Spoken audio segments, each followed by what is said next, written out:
Good afternoon, Crabs fans around the world and around the block, listening on the World Wide Web and on the radio. Crabs baseball is on the air. Benjamin Schaefer along with Liam Warner. It's a lovely day for baseball and a lovely day for a sweep as the Crabs look to sweep the Solano Mudcats in this weekend series.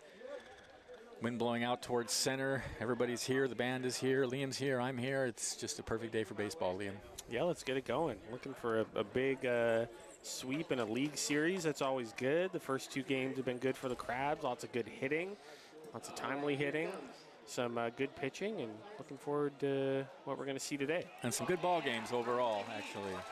Although it was a blowout Friday night, it was still a fun ball game. It was a fun yesterday blow. It was a better, more competitive game, and it was the an exciting game. Mudcats kind of pushed back a little bit, made it close, but Crabs were able to hold on. So throwing out the first pitch. And that is the littlest first pitch thrower outer I've ever seen, I think. All right, let's give you the lineup for the opposing teams. Liam, you want to give us the lineup for the visiting Mudcats? Yes, can do. The lineups, as always, are sponsored by Compass Community Credit Union and the North Coast Co-op. Leading off for the Mudcats will be the center fielder, Braden Regala. Batting second will be the second baseman, Tyler Crudo. Batting third will be the shortstop, Aiden Hall. Batting fourth will be the third baseman, Maximiliano Garcia. Batting fifth will be the catcher, Cody Buckley. Batting sixth will be the left fielder, Alex Mousehart. Batting seventh will be the first baseman, Michael Weber. Batting eighth will be the designated hitter, Colin Elmore. Batting ninth will be the right fielder, Dalen Shipp. And on the mound for the Mudcats will be Trevor Morse. All right, thank you, Liam. For our Crabs, Keenan Morris leads off at third base. Timmy Reed in center field bats second. Cameron Sewell at second base bats third. Adam Anyart will be the DH and bat cleanup. Houston Hirschkorn at first base bats fifth. Liam Forsyth will catch and bat sixth. Tate Medikoff in left field bats seventh. Elijah McNeil at shortstop bats eighth. And Jacob Pappas in right field bats ninth. On the mound, David Zazueta for the Crabs. He's always the starter on Sundays. Left-handed pitcher. And what Zazueta's numbers look like this season, Liam? Got you, Benjamin. Zazueta's had some good outings, but he really has had some control issues throughout some of his starts. This is his sixth start, 22 1/3 innings pitched. And Regala takes the first strike on the inside corner at the knees. In those 22 1/3, he's given up 15 runs, walked 22, struck out 23. 0-1 misses outside, 1-1. And he has a 3-1 record. So 22 walks in 22 innings is certainly not ideal. No, it is not. 1-1 the count. And the pitch. Check swing, and he fouls it over towards the Mudcats dugout. And it hurt him last weekend against the Potters, I believe, right? That was the only Crabs loss was his loss last weekend against the Potters. It also hurt him the weekend before against the Potters in Lincoln when he walked in 3 runs in a row. So here's the 1-2, high and outside. But Zazueta is a pitcher, like many of the other pitchers on the Crab staff, that if he can locate, he's very good. Just needs to throw strikes. 2-2 now to Regala. Here's the pitch. And way high with that one. Regala last night was 2 for 4. And he didn't play on Friday night. Wind's blowing out towards center field. It's a gorgeous July day in Arcata. Swung on and missed, got him. One away.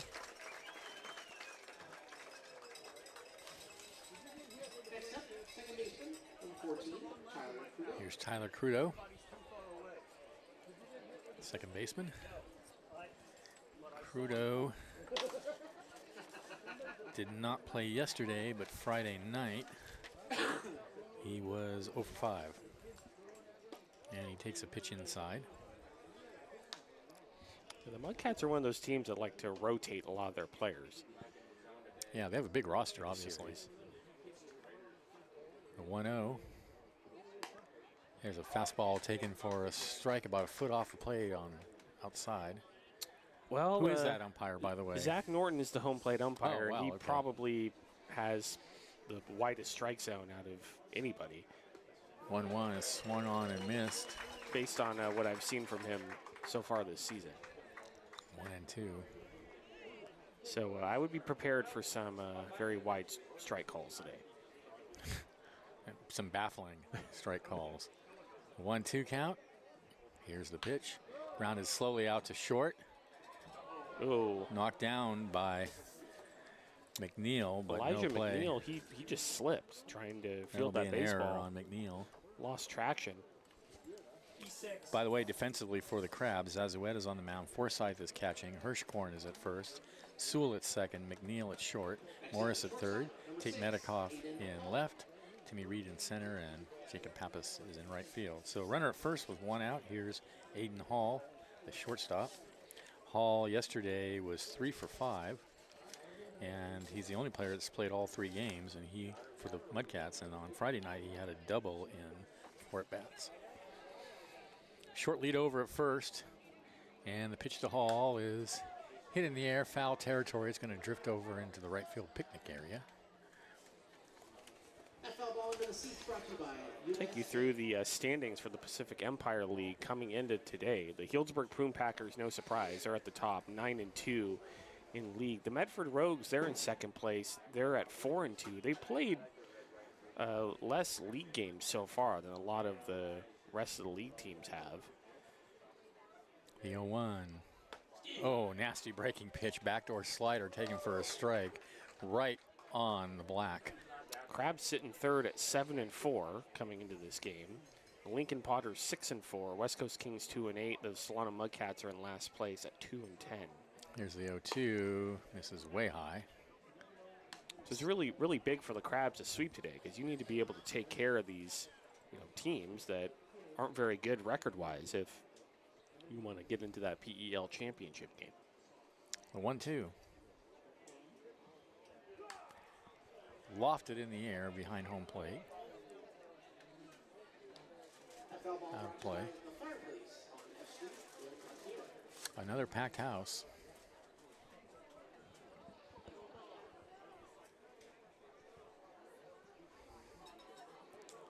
One and two.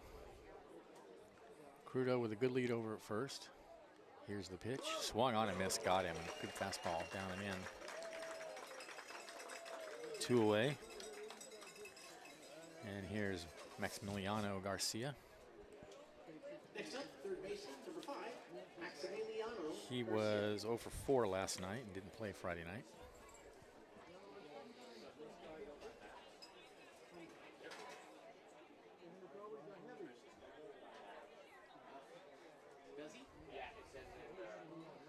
And he takes a pitch just high.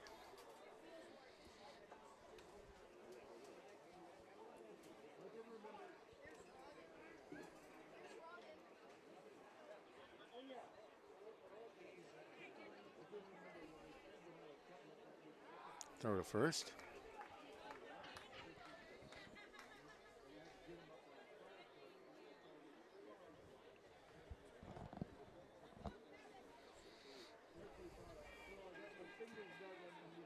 The 1-0 is high again. They throw behind the runner, and he's back.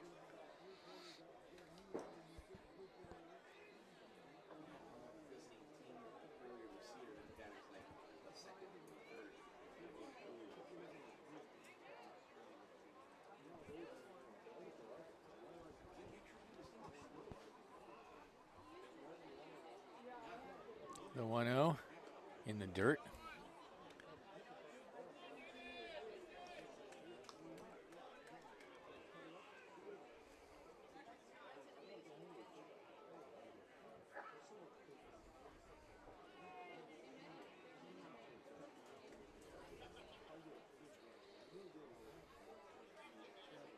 I have the count 2-0. Is it really 3-0? I also have 3 now. Oh, okay. 3-0 pitch. Right down the middle.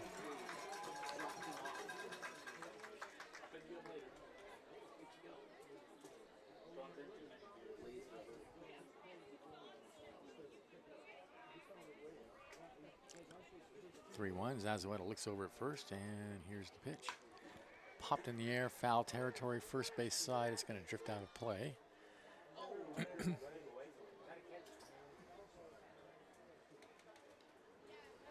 And that brings the count full.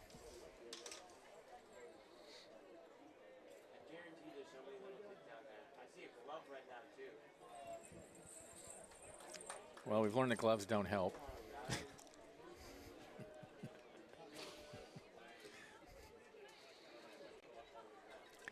3-2. Breaking pitch. Oh, just missed high. Just missed high, according to TrackMan. I mean, that's close one. pitch. Nice take by Garcia. That is a pitch just based on our angle from where we're Looks seeing like a strike it. That from up looked here. like right down the middle, but but it's not. just up. So here's Cody Buckley, the catcher, with runners on first and second and 2 away.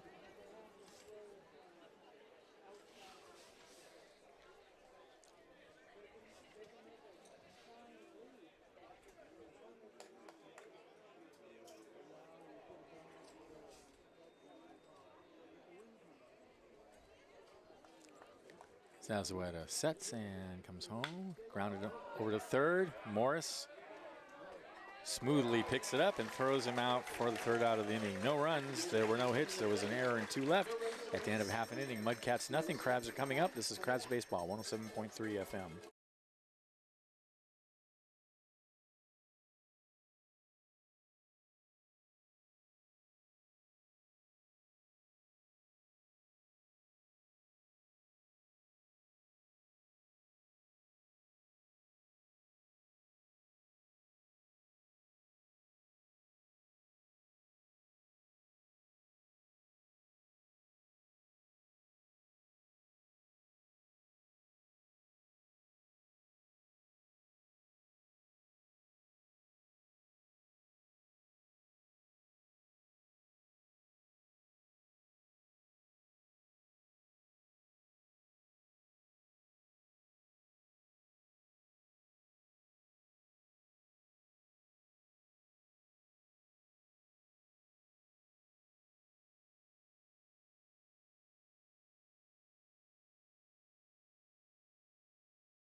We are back.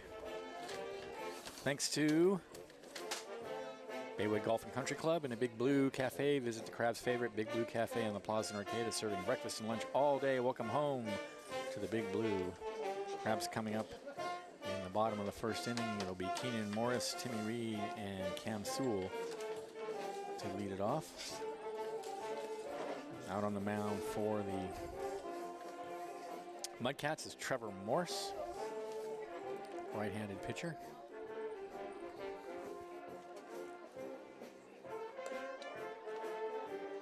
Keenan Morris, we've been talking about how outstanding he's been on both sides of the ball all season. Coming in batting .344 in 23 games. And he also has 10 RBIs, 13 walks, been hit by a pitch twice, 16 stolen bases. That leads the team. And then plays an almost effortless third base. Well, that play that ended the first inning, the ball was hit very hard on the ground, and he just scooped it right up. I feel like 8 out of 10 times I see the third baseman boot that, but not Keenan Morris. So here he is to lead it off. Trevor Morris on the mound. Morris rocks, and the first pitch is a strike about a foot off the plate on the outside corner. Yeah, I mean, this is Zach Norton's strike zone. I mean, you're just going to have to get used to it. Proud graduate of the Angel Hernandez School of Umpiring. The 0-1. This is high. I mean, we've been talking about the wide strike zone all season, and he has the widest of all the home plate umpires that we've seen so far. 1-1.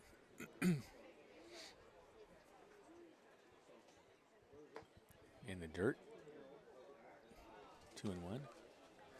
So it's Morse on the mound, Buckley catching, Weber at first, Crudo at second, Garcia at third, Hall at short, Mousehart in left, Regalo in center and Ship in right. Here's the pitch.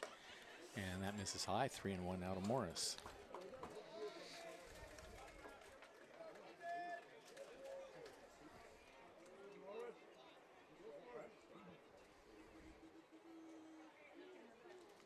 (3-1) in the air to right field and playable. Ship is there, 1 away.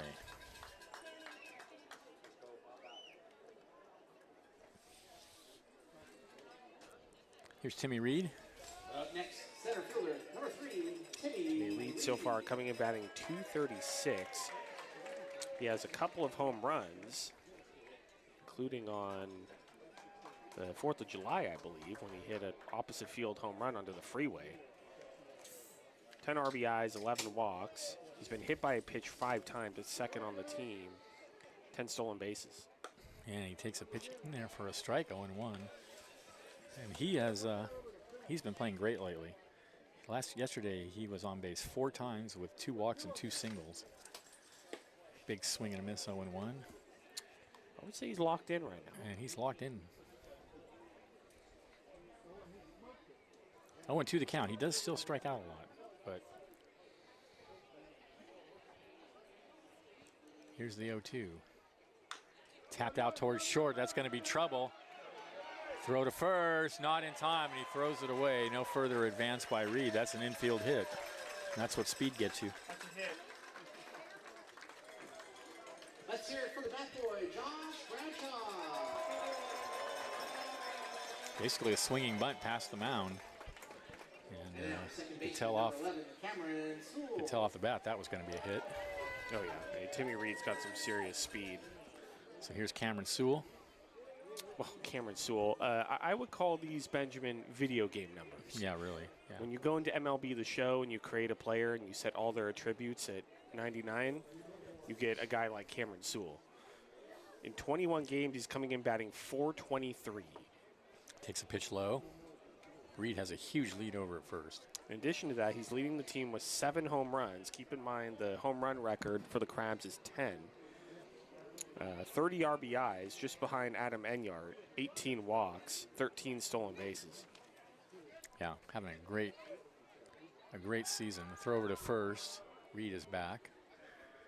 And Mudcats know Reed is bound to take off. He gets a big lead over there.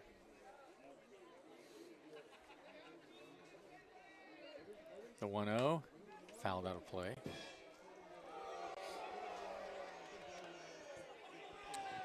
Look at the American flag out in center field. The wind's blowing more out to left field. Kind of a lazy breeze today. Lazy breeze, not too much wind. Now by about 2 o'clock, it should it'll pick up. Start right. to blow out pretty briskly. The 1-1 is outside.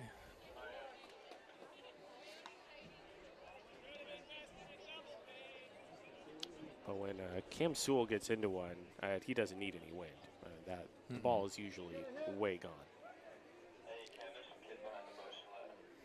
2-1. Runners going. The pitch is a strike. The throw down the second. They got him. Timmy Reed caught stealing. Great throw by Buckley. 2 away. And 2-2 to count to Sewell. Well, they're definitely ready for Timmy Reed to go. Yes, they were. Most importantly, the catcher Buckley was ready. In the air, got under it to right field. Ship near the warning track has it for out number 3. For the Crabs, no runs. There was a hit, there were no errors, and nobody left. And at the end of 1, we're tied at 0. This is exciting Crabs baseball, 107.3 FM.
Welcome back to the ballpark.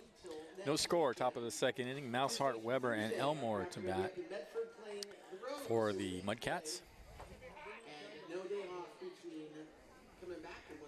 Mudcats in their bright red jerseys. Gray pants. Crabs are in their home whites, as they always are on Sunday. Here's Mousehart to lead it off. Zazueta deals inside. Mousehart yesterday was 2 for 5.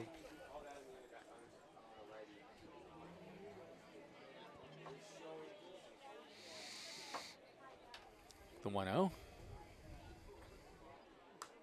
Fouled out of play.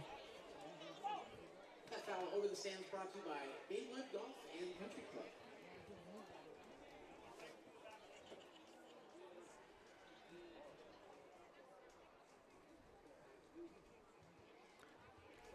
And the 1-1 is again fouled out of play.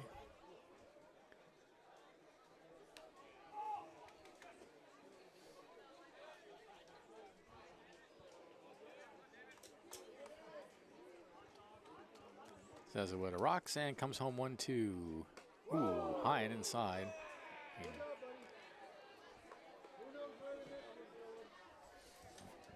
Little chin music, as they call that. 2-2 the count. And breaking pitch is way over his head. And 3-2 now. That is kind of Zazueta's MO. He'll be throw some great pitches and then he'll just let loose with something that's a foot over the batter's head. It's been pretty good so far, but 3-2. Something you worry about with him. And that one's way high and inside, and he draws the walk. 50-50 tickets being sold in the stands as we speak. 50-50 tickets being sold. Make sure you invest in So that'll bring Michael Weber to the bat. The best your odds to win the cabbage. Over at the merch stand, the red merch stand, they've got a sale on hats.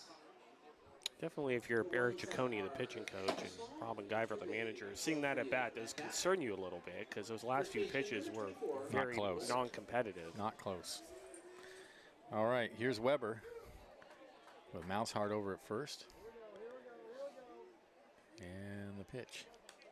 Good fastball in on the hands. Fouled up against the screen, 0-1.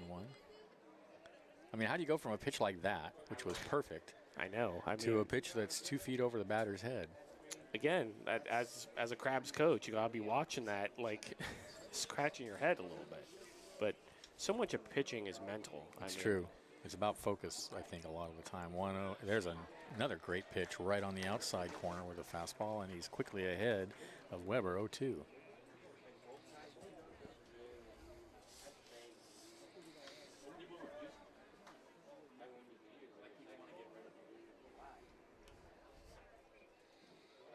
The 0-2, swung on and missed, took something off and got him to chase a pitch out of the zone. Great pitch.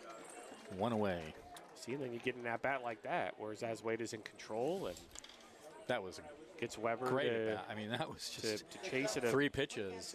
Yeah, chase it change up outside. I mean, so here's want him to be a little more consistent, batter to batter. That's right. Here's Colin Elmore. Mousehart's still over at first. He's going. The pitch is low and inside, and it gets away from Forsyth. So that'll be a stolen base for Mousehart. Yeah, Mousehart had a huge jump. I think he would have stolen it either way. 50-50? With the $2 there? The 1-0. Check swing, and he taps it foul. Fastball right at the knees. Another good pitch.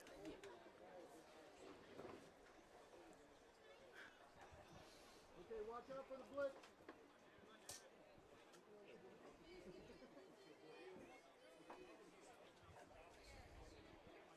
Quick count, look right, go deep.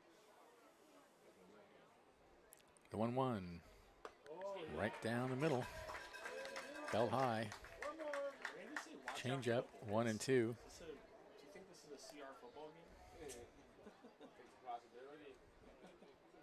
I do miss college football right now. I'm not gonna lie. The 1-2 swung on and missed. Got him. Another great pitch down at the knees. And you got him to chase it. Like another changeup Two from great. Tazweda. Two great outs. And here's Ship. Number 31, Galen Ship.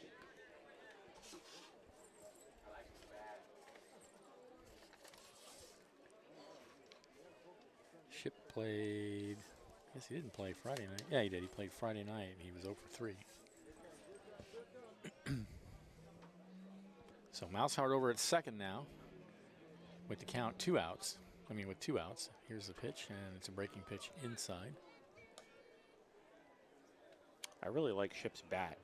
Yeah, that's cool, that blue. Baby blue. Yeah, and dark barrel, blue. and then the dark blue handle. Yeah, that's cool.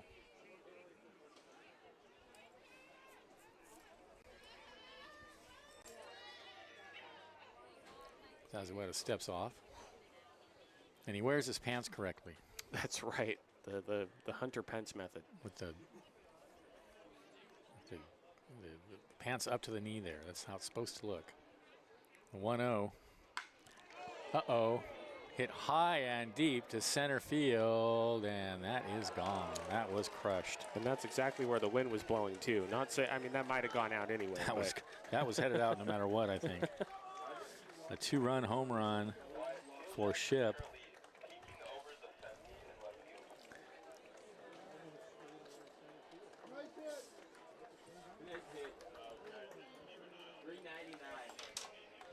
And that was just a no-doubter off the bat. Just shy of 400 feet. So 2-0 now in favor of the Mudcats. We'll go back to the top of the order. Here's Regalo, who struck out his first at bat. Where was that pitch? Do we have the... Hold on. Yeah, pretty much right down the middle. Yep. 86-mile-an-hour fastball. He didn't miss it. 99 off the bat. Yeah, that thing was crushed. Yeah, I totally agree with you. The wind, I don't think, played any part in that. So there's a strike to Regala.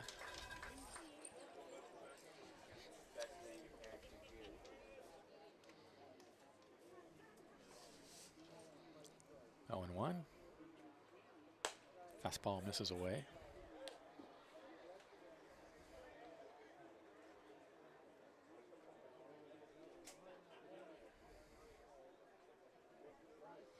The 1-1 is low.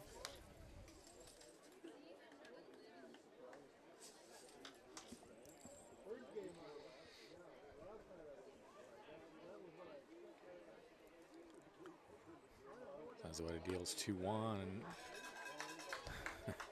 That's a strike outside corner.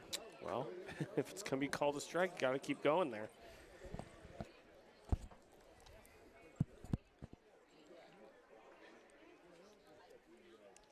The 2-2. This is high.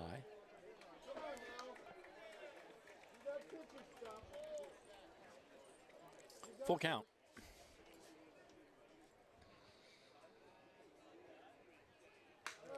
That's hit in the air to center field. Reed is there, and that'll end the inning. But the Mudcats get 2 runs on the home run.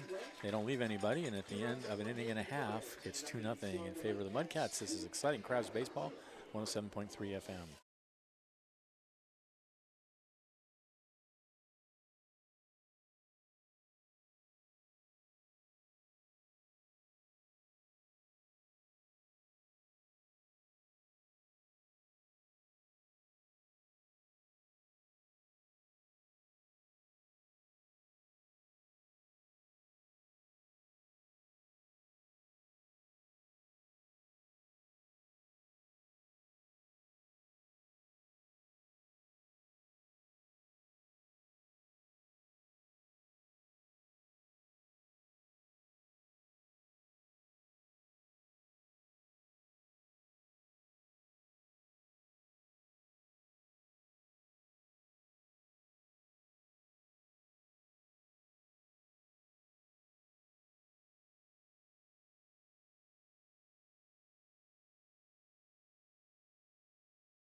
call them at 7:07. Welcome back. Thanks to Crestmark Millwork, 442-2000. local manufacturer of custom cabinetry and millwork for commercial projects throughout California and Oregon, creating signature elements of extraordinary spaces since 1997. Crestmark is committed to promoting a healthy and productive society by investing in relationships with employees, local communities, suppliers, and customers. Here's Enyart to lead it off in the bottom of the second inning, and he takes a breaking pitch, I guess, low, inside, I guess. Just inside. That From could have Trevor Morris. easily been called a strike. Oh, no, yeah, that was a good pitch from Morris. So the Crabs trailing 2-0. Here's the 1-0 to Enyart, and that's a strike, right? Belt high right over the heart of the plate. Another good breaking pitch from Morris. Enyart coming in 21 games, batting .337. He has 5 home runs, 33 RBIs, just leads the team. The 1-1 is fouled out of play. Although Cameron Sewell's catching up. Sewell's at 30. Enyart's walked 12 times and 3 stolen bases.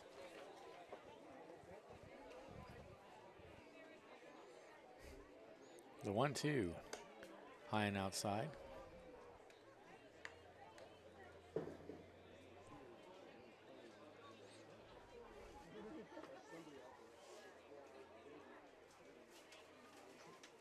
Two again, way outside. Did he go around? No, obviously. I mean, he leaned in to look at it. Enyart's got a cool bat. Oh, yeah. Green barrel, orange handle. And that pitch misses high and inside, so Enyart's aboard.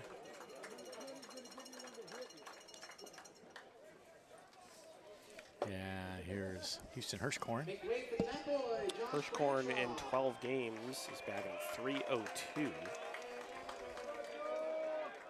has 7 RBIs, 5 walks, 3 stolen bases.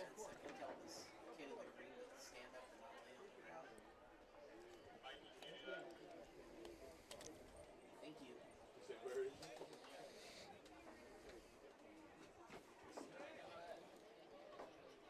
Morris sets, and the pitch. And he fouls that one out onto F Street. Behind the fence adjacent to the merch barn.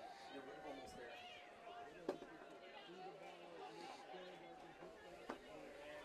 He's got to step on it. Turn around. Turn around. Ah, shit.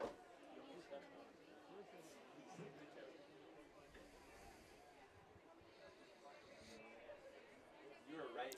The 0-1 You can see him from swung on a miss, and that's going to get away from the catcher, and Enyart will go to second on a wild pitch. So that was a walk for 16. Meanwhile, 0-2 to Hirschkorn.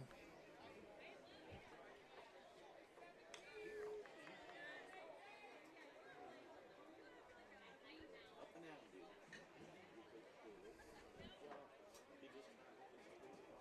Thanks, I appreciate The 0-2 grounded in the hole on the left side, picked up by the third baseman. The throw to first is in time on the play. Hirschkorn goes to third.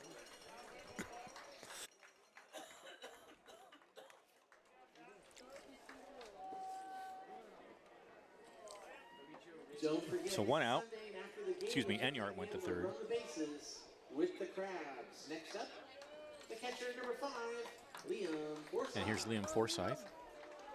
Forsythe's coming in batting .277 in 14 games. 9 RBIs, 9 walks. He's been hit by a pitch 7 times. A couple of stolen bases. Dropped him off and left, man. I haven't seen a compare with that kid all day. Take a hack, why not? Here's the pitch. In there for a strike at the knees, and another nice breaking pitch from Morris. He's been sharp with the breaking stuff today. You're right.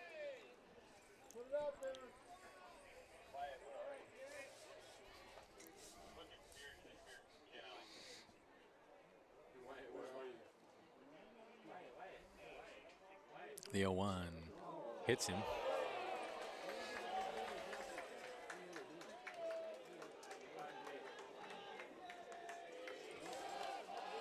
So that puts runners on the corners for Tate Medikoff.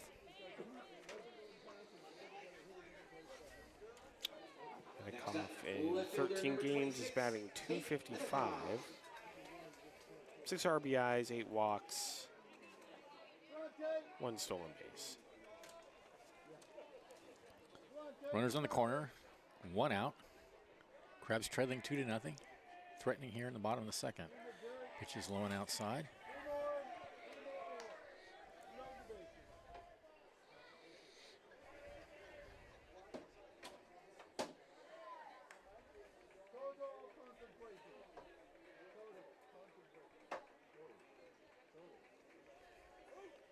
The 1-0 is a fastball right at the knees for a called strike. Good pitch. 1-1.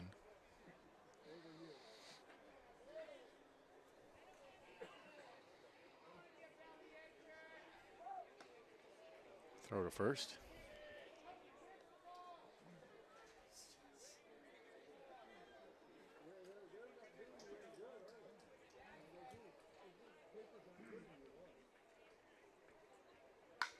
That's hit in the air to left field, and it's going to bounce in front of the left fielder. And that's going to plate the run.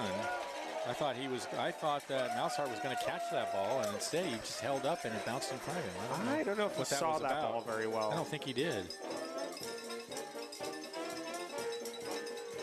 So Enyard in to score, make it 2-1. Next up, shortstop number 1, Elijah McNeil. Forsyth goes to second. With runners on first and second now, here's Elijah McNeil. 101 off the bat. Yeah, that ball was smoked. Here's the pitch, and McNeil takes a low and outside. Yeah, I'm pretty sure Mouseheart just lost track of it in the sun there because he just stopped short suddenly. Well, if you don't see the baseball, that's the safe way to play it, even That's though right. Ron did score. The 1-0 is a strike on the inside corner, right at the knees. Perfect pitch. Obviously, if he lets the ball get past him, that would be really bad for the Mudcats. That's so. right.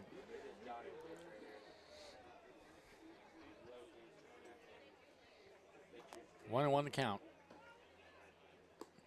Slider misses outside.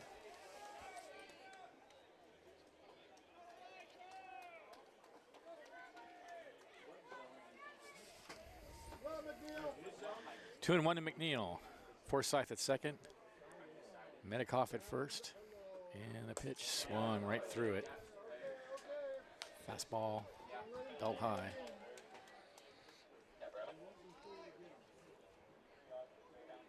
Two balls, two strikes.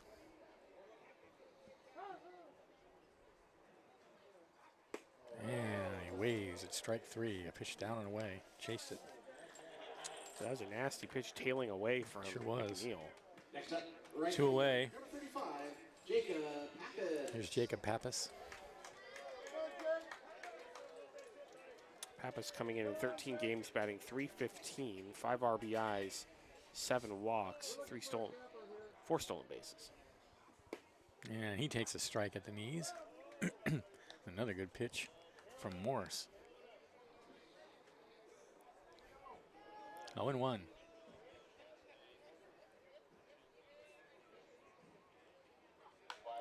Now it's looped into shallow right field. That's going to drop. Oh, no. Oh, A great my catch gosh. by the first baseman, Weber, going behind him. Wow, what a play. Wow. Reaching over his head and just snagging that ball. That had base hit written all over it, but instead it's just an out, and that ends the inning as the Crabs get a run on a hit. There were no errors, and they leave 2, and at the end of 2, they trail 2-1. This is exciting. Crabs Baseball 107.3 FM.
Back at the Arcata Ballpark, thanks to Cypress Grove Cheese, leading producer of delicious artisan goat cheese, including Humboldt Fog, one of the most famous cheeses in the country, proudly based in Arcata.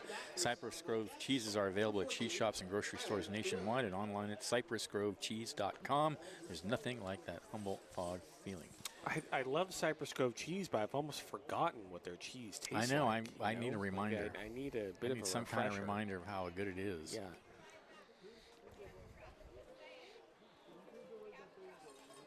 Crudo, Hall, and Garcia will bat here in the top of the third inning with the Mudcats leading 2-1. Zazueta back out on the mound. And the first pitch to Crudo, a good off-speed pitch, and he swings right through it, 0-1. Crudo reached on an error his first at bat.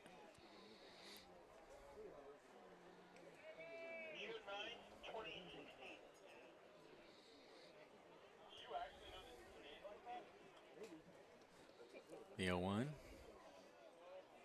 in the dirt.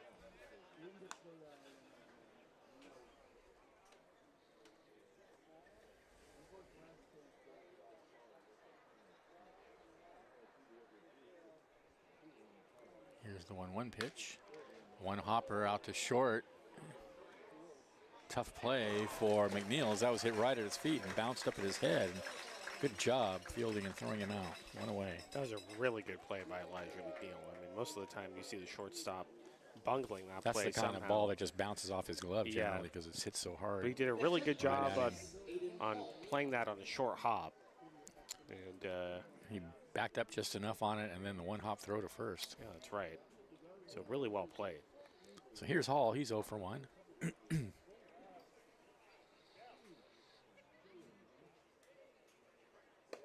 And he takes a fastball high and inside. Jack, there's one out.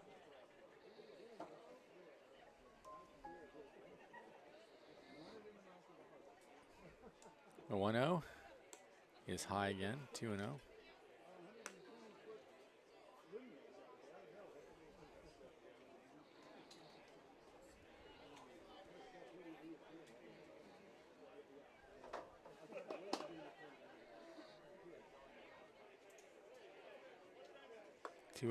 Is a strike on the inside corner.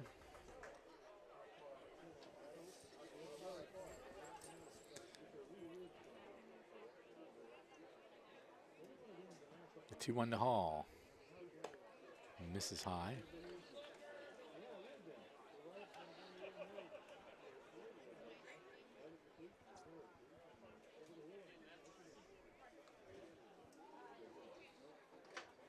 The 3-1.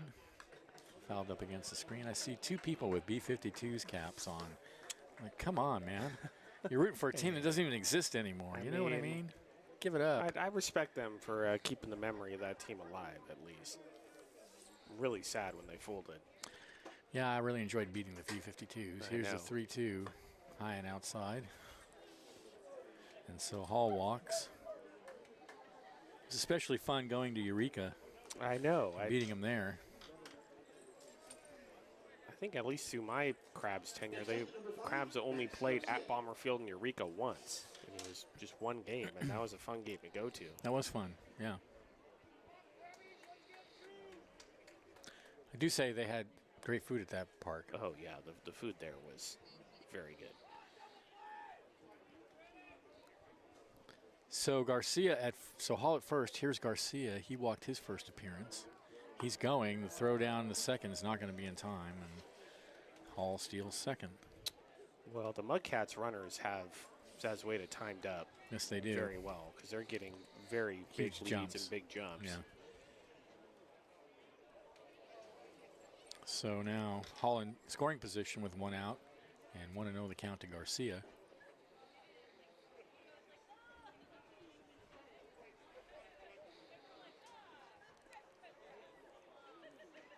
Zazueta looks out at second. Deals. Cued. Foul over towards the Mudcats dugout.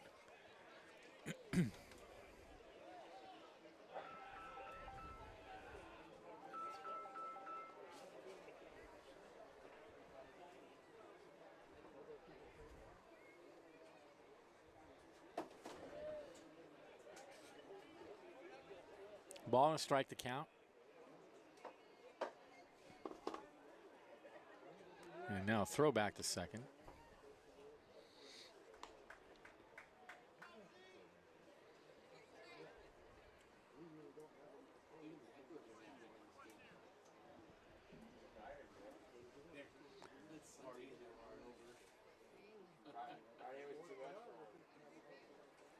The 1-1. I don't know. I mean, Well, I don't know what to say. According to TrackMan, it was foot outside, but according to the strike zone that's been going all day, that's a strike. But he called it a ball. I mean, I so kind of get why the fans are frustrated I'm a because little confused. that's been called a strike multiple times by Zach Norton. 2-1.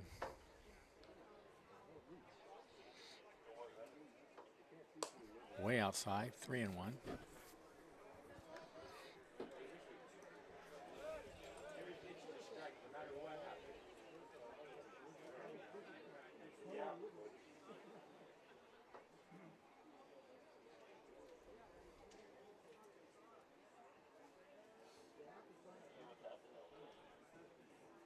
Three one. This is inside. So back-to-back walks. Puts runners on first and second with one out. And Eric Giacone is going to go out to talk to Zazueta. Yeah, it looks like Robin's sending someone down to the bullpen to get ready. Wednesday, Tuesday the 15th, before a weekend series against the Healdsburg Broom Packers. Upcoming theme nights include on Saturday the 19th, it's going to be Pajama Night. Saturday the 26th, it's going to be Italian Heritage and Pirate Night. Let's see. This is the only Pacific Empire League game going on today, at least as far as day games go. We do have two games tonight. At 6, the West Coast Kings will play the Healdsburg Broom Packers, and at 6:35, the Medford Rogues will play a non-league game against the Fresno A's. Of course, the Crabs will be up at Harry and David Field in Medford, Oregon, starting on Tuesday. Me and Benjamin will be on the call in a very important League 3-game series because the Medford Rogues are sitting in second place right now. That's right. Crabs are in third. So Crabs the Crabs with a chance need to win that series. Crabs do indeed need to win that series. So here's Buckley with runners on first and second. And he pops one in the air out of play.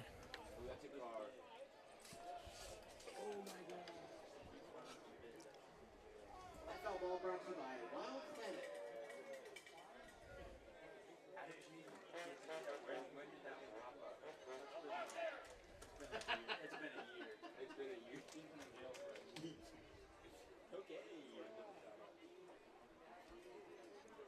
From the set. Now throw back to second.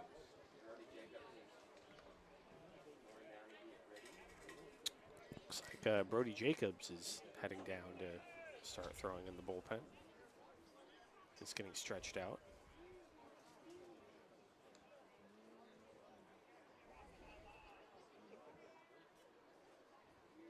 Runners go. The pitch is in the dirt, and it's a double steal. I mean, David Zazueta just has really no awareness of No. base runners getting jumps. I mean, he's throwing down to second a few times, and then they're just getting massive leads and then getting uncontested steals. So now the Crabs are going to pull the infield in at the corners. 1-1 the count, and the pitch is grounded out to second base. That's going to play to run as the out is recorded at first. 3-1 now in favor of Solano.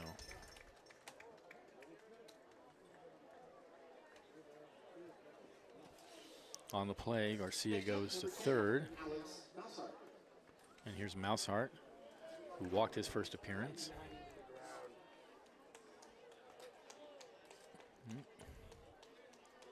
Walks always will come back to hurt you. Yep. Here's the pitch. Swung on a miss, 0-1.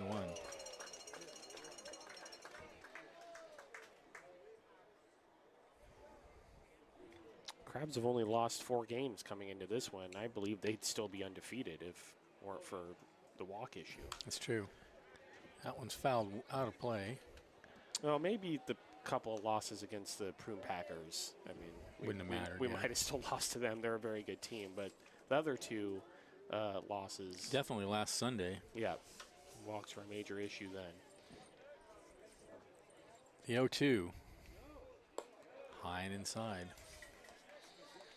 I mean, I remember at least one of the games in Healdsburg. I think if the Crabs cut down on the walks, they could have won at least one of those games. The 1-2. Foul tipped up against the backstop. So Mousehart will get another chance. Ambitious enough to steal home. Have that happen. You know why he does that, though, right? His back's to it. He can't see nothing behind him. As soon as he turns. So that's what it deals. 1-2. Swung on and missed. Got him. That ends the inning, but the Mudcats get another run on no hits. There were no errors and a runner left, and at the end of 2.5, they lead it 3-1. This is exciting Crabs baseball, 107.3 FM.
Okay, bottom of the third inning.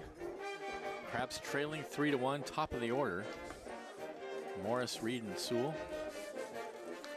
Thanks to Charleston Tree Services, here to help with your growing concerns. Locally owned and operated family business has served homeowners and commercial property owners throughout Humboldt County since 2007. Nursing school from Chico State. Here, here.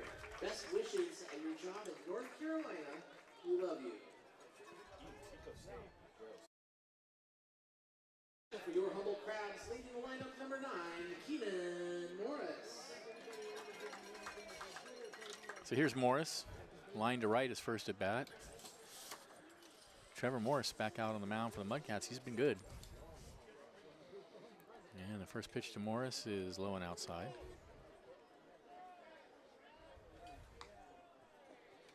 Three runs, one hit, and no errors for Solano. 1 run, 2 hits, 1 error for the Crabs.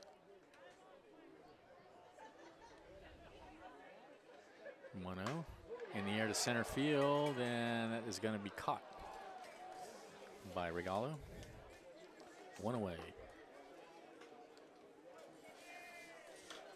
Crabs really need to sweep this team. I mean, the Mudcats coming in at what, 2-8 on the 2-10. 2-10. Really no excuse for the Crabs not to win this series. No. So here's Timmy Reed. He singled his first at bat. But, I mean, anything can happen on any given day. No, that's true. Pitch is way high and outside.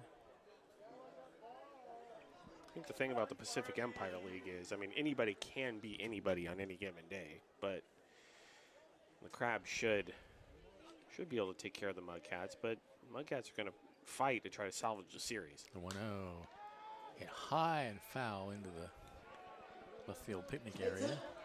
Oh, where a guy almost caught it, but bobbled it, of course, at the last second. 1-1.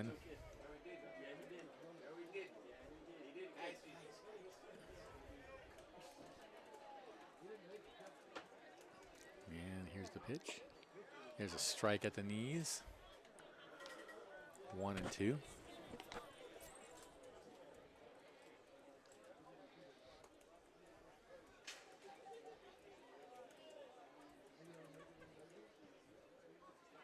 1-2, grounded foul, wide of first.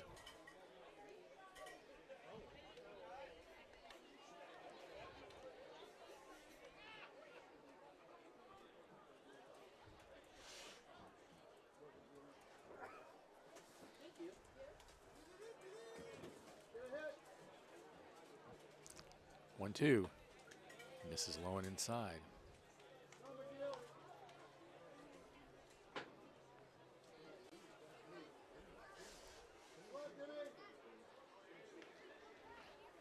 Two-two pitch.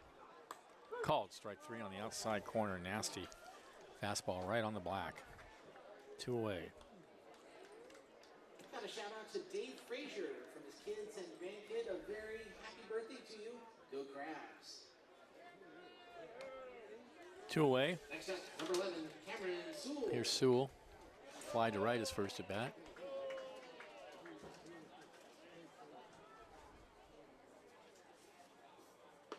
And there's a fastball on the outside corner.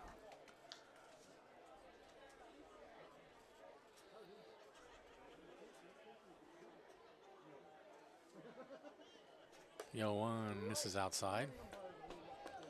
Morris works fast too. I appreciate that. He doesn't mess around Yeah, I out think there. we all Gets the appreciate ball, that. throws the ball. The 1-1 misses low.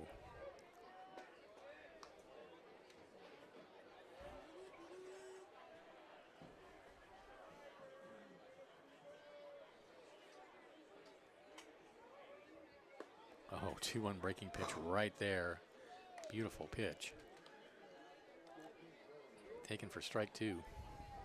Yeah, that ended up right down the middle, and Sewell kind of gave up on it, understandably, because that started way up. Backdoor slider. Dipped down. The 2-2. Lash down the right field line. That's going to go into the bullpen. Sewell rounding first. He'll head for second and make it easily. A stand-up double for Cameron Sewell right over the bag and down the right field line.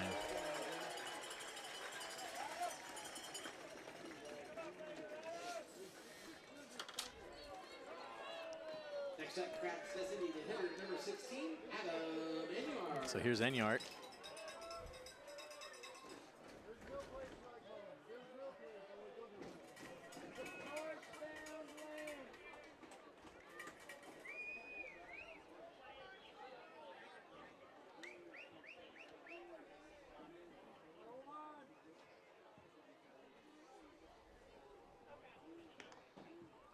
And he takes a fastball low and outside. Crabs trailing 3-1, but Sewell's out at second. There are 2 outs. 1-0 to Enyart. And he pops that one high in the air, center field.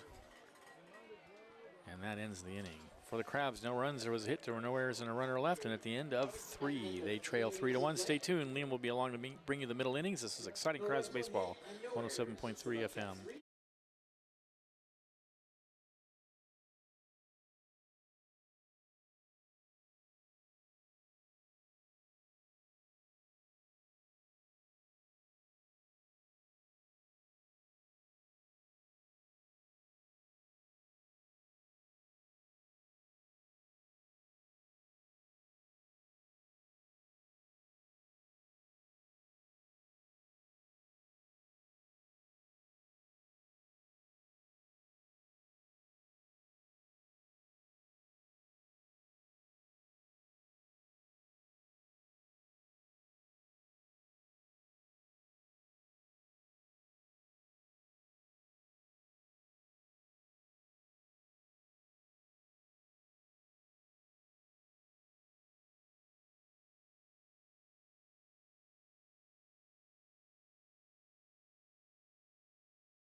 We're back. Top of the 4th inning, and it will be the bottom of the order for the Mudcats. Weber, Elmore, and Schiff with the Mudcats up 3-1. Here's Liam. Thank you, Benjamin. We also have a new pitcher. in the game for the Crabs. Men's soccer team as they take on Mexico tonight in the Gold Cup final. Let's go USA. Brody Jacobs. Brody Jacobs.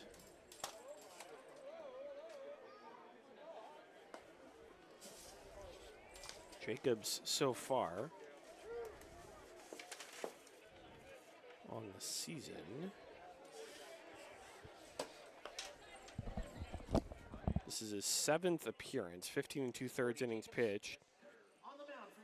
In those 15 2/3, he's given up 14 runs, only 10 of those are earned. 11 walks, 13 strikeouts. He comes in with a record of 2-0.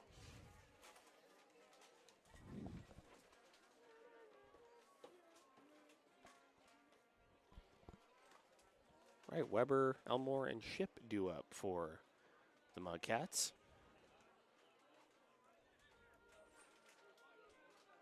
All ready to get started here on the top of the 4th. And the pitch to Weber. This is up high, 1-0. Solano Mudcats, they are based out of Solano College in Fairfield, California. The 1-0.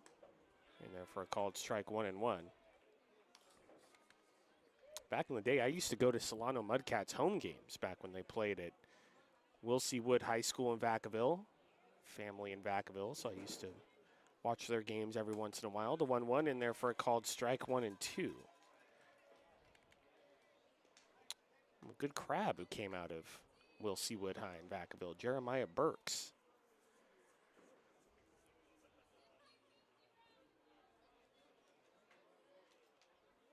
One-two is popped up right side of the infield. It's going to be Sewell doing a little dance under the ball, making the catch, 1 away.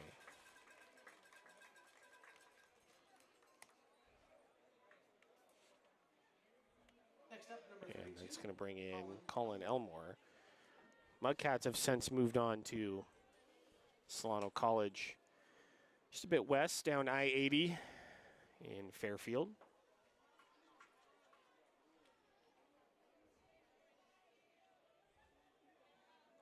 Elmore in the dirt, 1-0. I do miss when they played at Wood in Vacaville, though. It was a very nice, intimate venue.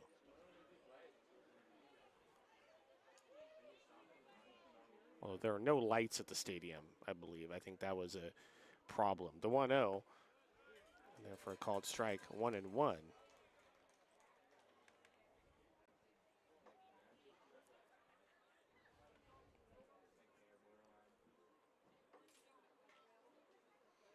1-1 pitch, misses outside, 2-1. So I would say if I had to pick my second favorite Pacific Empire League team, it would be these Mudcats, just because of my ties to Solano County. 2-1 swung on and miss, 2-2.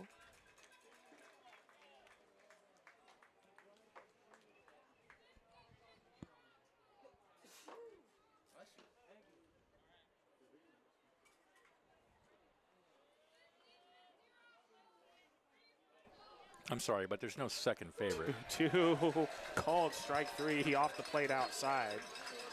2 away. There's the Crabs. I know. And then there's the Crabs' enemies. At the very least, I have a soft spot for the Solano Mudcats, even though I want the Crabs to beat them, especially now that we're in the same league and we're competing for league titles. I'll bring in Dalen Ship. I guess that's okay.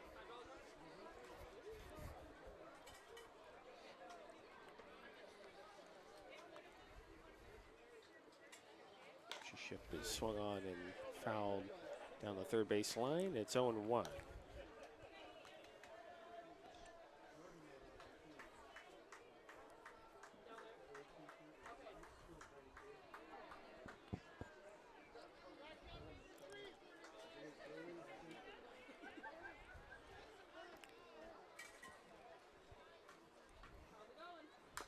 0-1, fouled off the plate. Dribbles down the third base line, but ruled a foul ball. It's 0-2.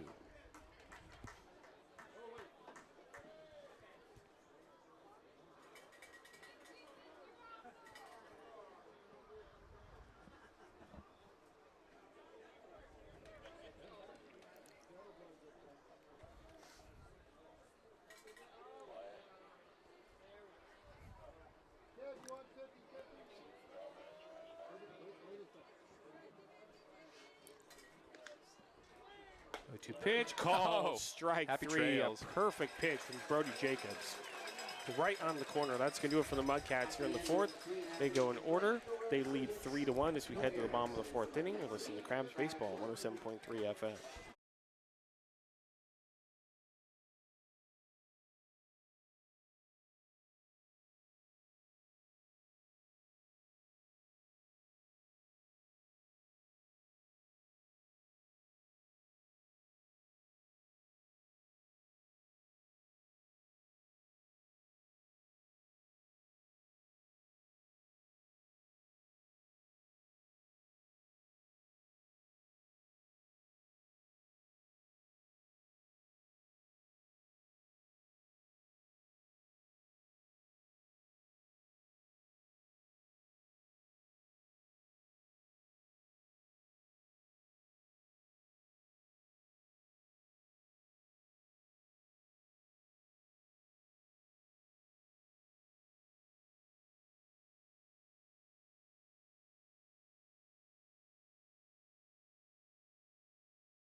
Welcome back to F and 9th Streets here in downtown Arcata, bottom of the fourth inning. Mudcats lead the Crabs by a score of 3-1. I believe we have a new pitcher on the mound. It is number 16. Is number 16, Lucas Watson, now pitching for the Solano Mudcats. He will face Hirschkorn, Forsyth, and Medikov. Crabs Baseball is brought to you by Compass Community Credit Union. Hey, Crabs fans, team sponsor Compass Community Credit Union is happy to point you towards a better banking experience. Visit their conveniently located branches in Arcata and Eureka or online at compassccu.org. That's compassccu.org. Crabs Baseball is also brought to you by the North Coast Co-op. And Hirschkorn have to step in. Number 22, first baseman Houston Hirschkorn. Looking to get the offense going. Good starting pitching by Trevor Morse, but he only goes 3 innings.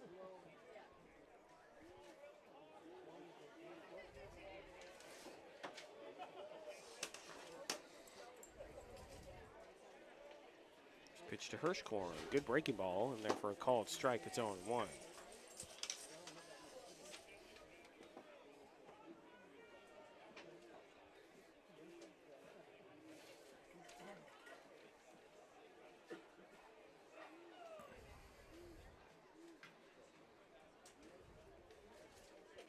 The one swung on and missed. A nasty breaking ball, diving low and away from Hirschkorn. Chases at it, 0-2.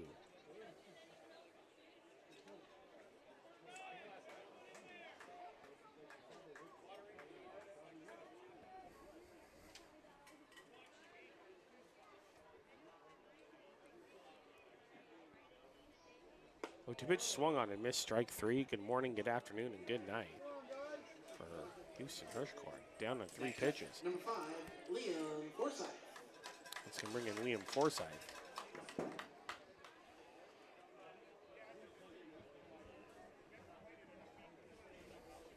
Well, as you predicted, Benjamin, it's almost 2 o'clock, and that flag out in center field is Getting to pick up. starting to whip around a little bit more.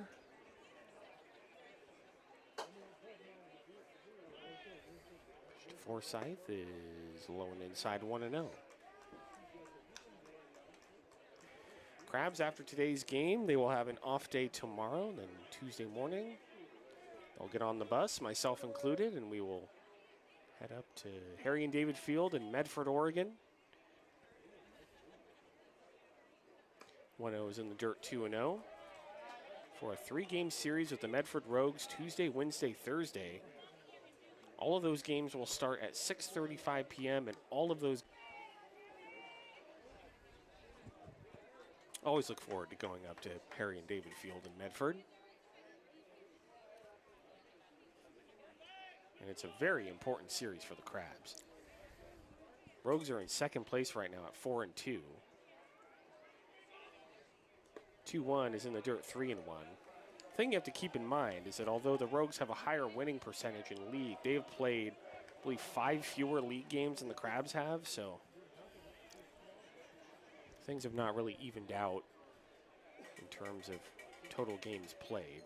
So you have to take that into account. They're going to come back here, too, at some point in And yes, July, right? they will be coming here to the Arcata Ballpark, so long way to go, but still a very important series that the Crabs need to take 2 out of 3, at least.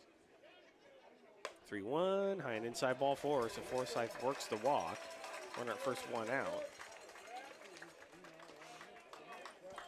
Bring in Tate Metcalf. So I encourage anybody who's in Southern Oregon or really anywhere in the Pacific Northwest, if you want to see the Crabs play, Harry and David Field, great place to watch a ball game. Their owner, Dave May, does a really good job at putting on a great product for the fans in the Rogue Valley. Schmedikov high and inside 1-0. Of course, as we've said multiple times, you will see our old friend Jake Martin, who was the PA announcer for the Crabs for a pretty long time. I don't know how many total years he did it, but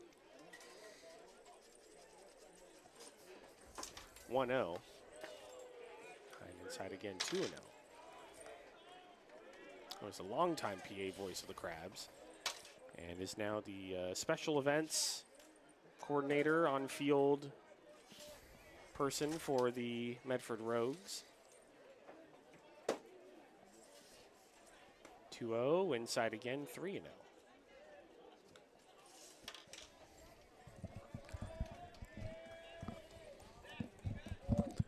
We just won't talk about it. I knew you were going to chime in at some point.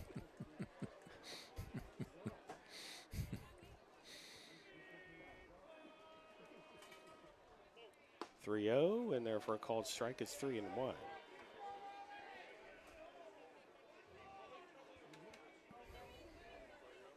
And most importantly, Benjamin, we will be in a nice air-conditioned booth.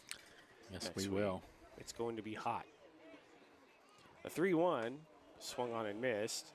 Count goes full 3-2. It is not going to be as hot as it was last year. Last year, the temperature was around 115 degrees. This week, I believe it's going to be in the 90s. So, bit of a cool down from last season.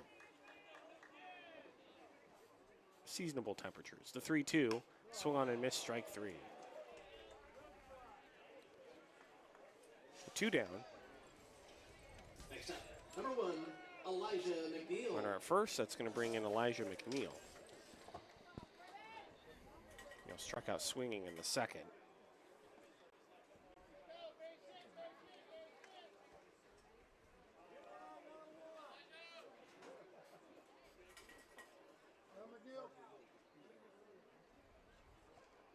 Pitch to McNeil, good breaking ball, and therefore a called strike 0-1.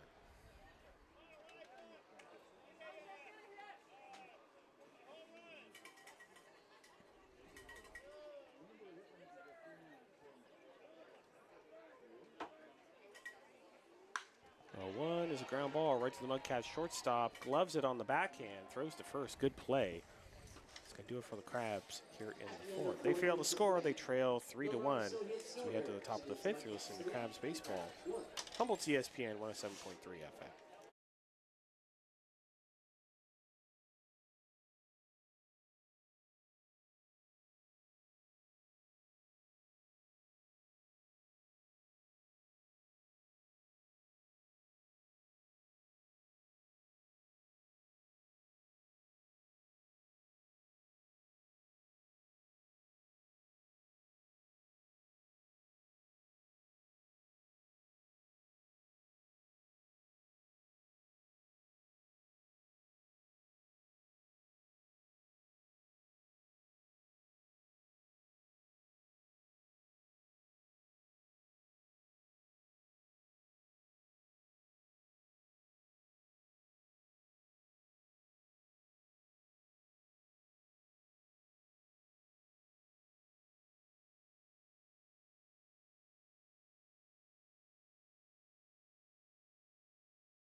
Welcome back to F and 9th here in Arcata. It is the top of the 5th inning. Crabs trailed the Mudcats by a score of 3-1.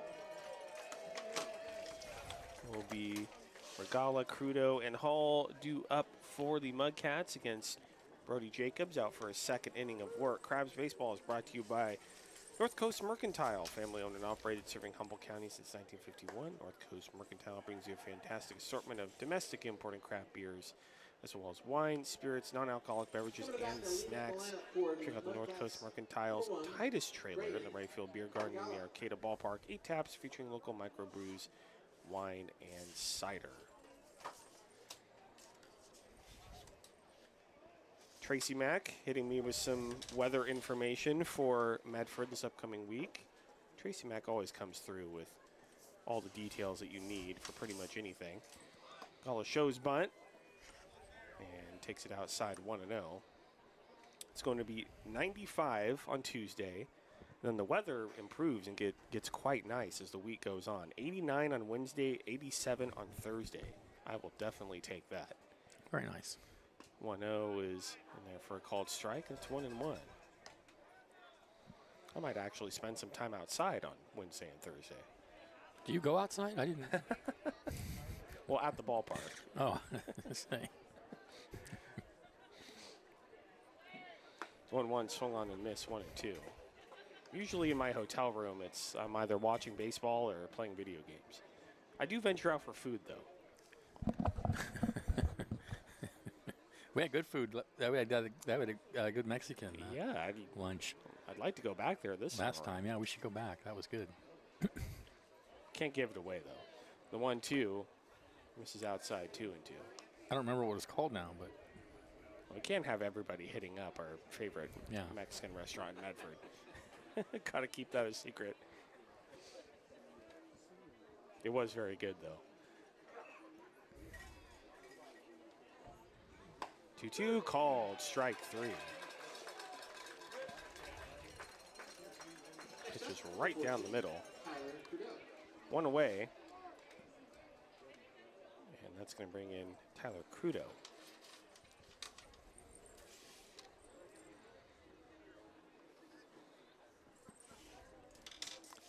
Jacob has been good. Pitch to Crudo, just up high, 1-0.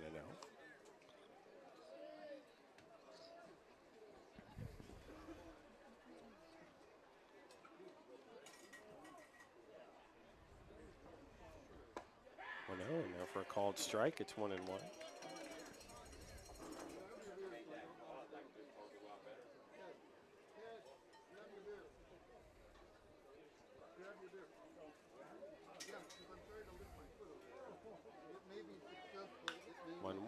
Is squibbed down the first base line, picked up by the first baseman Hirschhorn. Takes it to the bag himself, 2 away.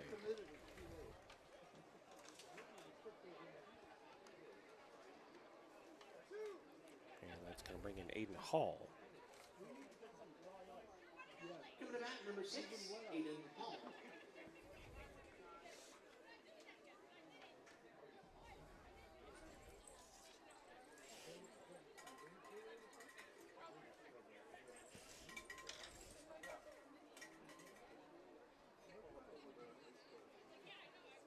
To Hall, misses inside, 1-0.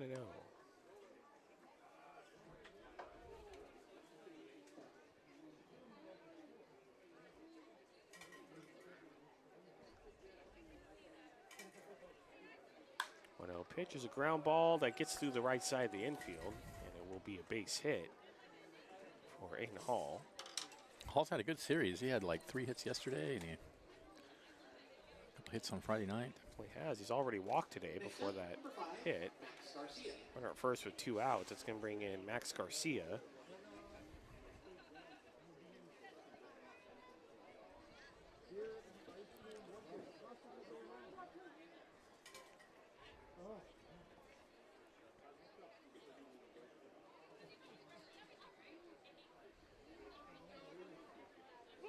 Garcia inside 1-0.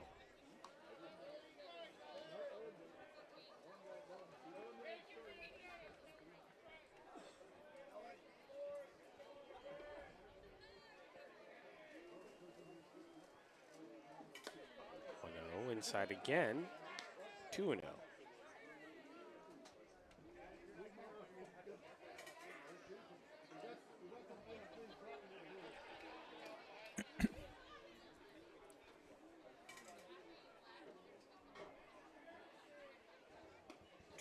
And there for a called strike right on the corner. Dotted by Jacobs, 2-1.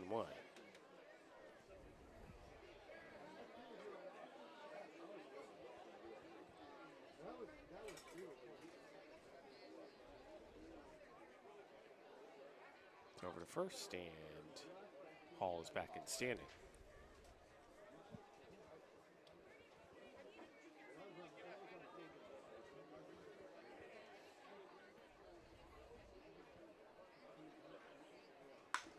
One is a ground ball right to the shortstop McNeil.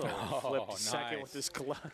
Didn't even take it out of his glove. Made that look very smooth, and that's going to do it for the Mudcats. Here in the fifth, they fail to score, but they lead 3-1. As we head to the bottom of the fifth inning, you're listening to Crabs Baseball, 107.3 FM.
Welcome back to downtown Arcata. Bottom of the fifth inning, the Crabs trailed the Mudcats by a score of 3-1.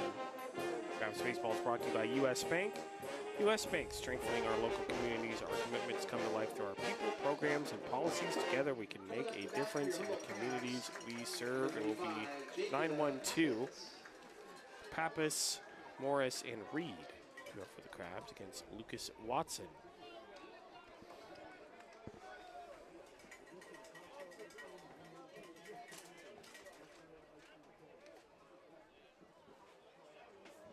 To Pappas in the dirt, 1-0.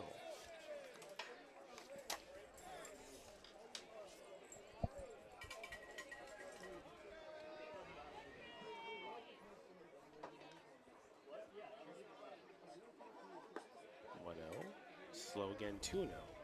The Giants have a very interesting scheduling quirk tonight. They're playing a 7:05 p.m. game on a Sunday, which is very rare. Have a game start that late on a Sunday. I'll have the reason for that in a second. The 2-0 is a high fly ball out to left field. The left fielder looking up. It's off the top of the fence. And Pappas is going to round first, and he's going to put on the brakes as that came right off the fence and right back to the Mudcats left fielder, Mousehart. He that ball was smoked. Played it very well. It holds 4. Pappas to a very long single. 104 off the bat. He almost hit that one too hard. Number 9, Keenan Morris. It's going to bring in Keenan Morris, leadoff long single for the Crabs. So usually the way the MLB schedule works on Sundays is every team plays a day game, except for the two teams that are playing on Sunday Night Baseball, which starts at 4 o'clock on the west and 7 o'clock in the east. Pitch to Keenan Morris, high and outside, 1-0. But because the A's are playing in West Sacramento and the summers there get very hot, as I'm sure many of you know, they are playing even the Sunday games at night at 7 p.m. All right, go A's. And so that's why the Giants and the A's are playing at 7 tonight. Pitch is in there for a called strike right on the corner, 1-1. I'm wearing my Charlie O'Finley hat today. You were a Giants fan like a few days ago. Yeah, well.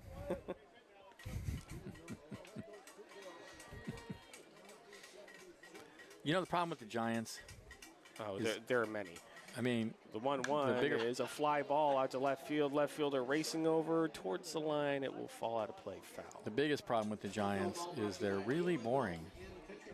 Yeah, They're always they so just boring. Don't have much of an offense. Oh, thank you so much. You know. Thank you.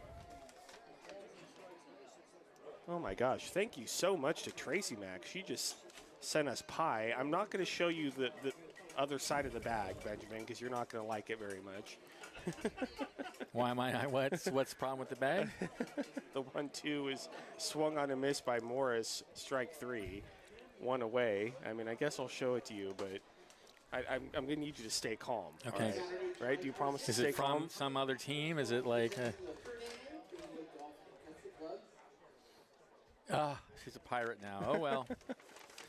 That's incredibly kind. Tracy Mack, we thank Tracy, you so thank much you so for the much. pie. Yeah. And We forgive you for being a pirate. I'll forgive you for being a pirate now. we do wish we could see you in Medford. I know you're back on the coast. As Timmy Reed steps in, only working for the Rogues for the month of June. Pitches outside, right on the corner. Oh, it's only for June. 1-0. Well, that changes everything. I think I told you that before. Well, so it's not a total betrayal. No. It's only for half the season. Oh, well, that's all right. Throw over to first and pop us back in safely. So I do wish we could see you in Medford. But thank you for the pie. Really thank you so much. appreciate That's it. really kind. We'll have to get this pie out as soon as the inning is over. The 1-0, now for a called strike, and it's 1-1. Love Tracy Mack. She's been a great friend to the Tracy's always took care of the booth. to the booth during her Crabs tenure and even after her Crabs tenure. So 1-1 misses a pie. It's 2-1.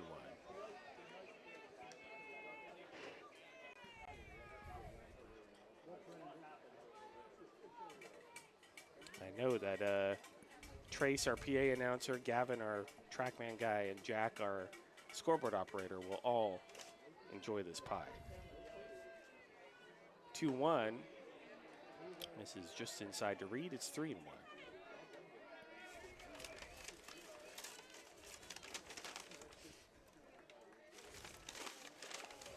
To find out what kind of pie it is at the break.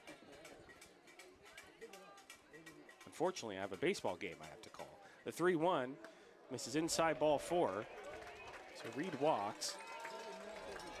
Second goes Pappas. First and second, 1 out. And that's going to bring in Cameron Sewell. This is the guy you want up. 7 home runs, 30 RBIs coming into this game. Home run here would be very nice. It would send this crowd into a frenzy.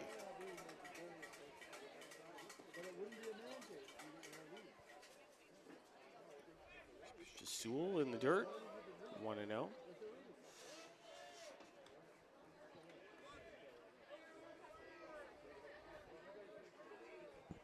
since the game on the 4th of July on Friday, the Mudcats pitching has not given Sewell many good pitches to hit, understandably, after hitting 2 on the 4th.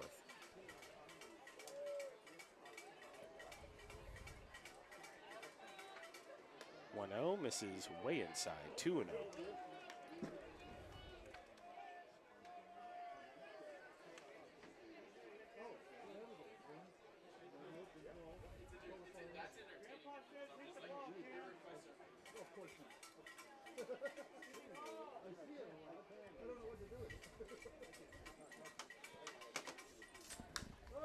Was popped up foul out of play. Off to the left. It's 2-1.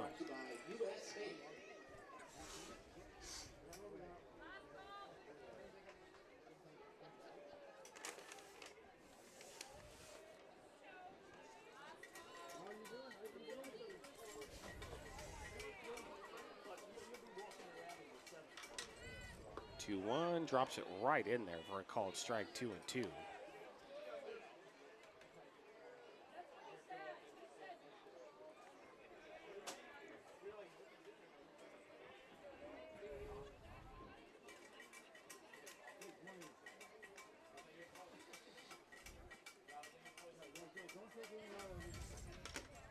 2-2, and that Ooh, hits ouch. Sewell right on the lower Right on the leg. ankle. She's going to head down to first. Last thing Lucas Watson wanted to do was hit That's Sewell for sure. 2-2 count. The last thing Sewell wanted was to get hit. Yeah, in the ankle. I'm sure did not feel good. It's going to bring in Adam Enyart. Bases are juiced with 1 out. And now Crabs designated hitter number 16, Adam Enyart. Now, catcher going out to talk to Lucas Watson. While he does that, we'll take you through some scores from around Major League Baseball. Of course, as I was talking about earlier, the Giants and the A's playing a rare 7:05 p.m. game in West Sacramento tonight. Giants, of course, winning last night, evening up the series. That's the rubber match. Dodgers and the Astros tied at 1, top of the 4th. The Texas Rangers and the San Diego Padres will play at 6:10 on ESPN. All right, Adam Enyart stepping in. Crabs need some offense. Enyart in the dirt, 1-0.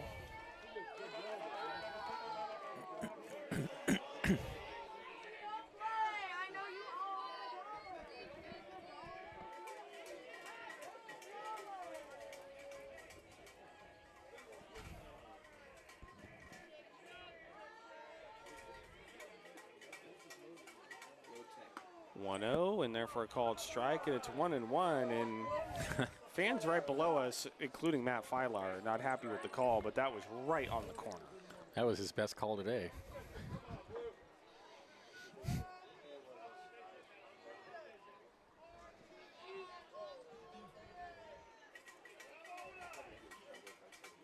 One pitch is in the dirt, gets away from Mudcats catcher Buckley just a little bit, but gets on top of it.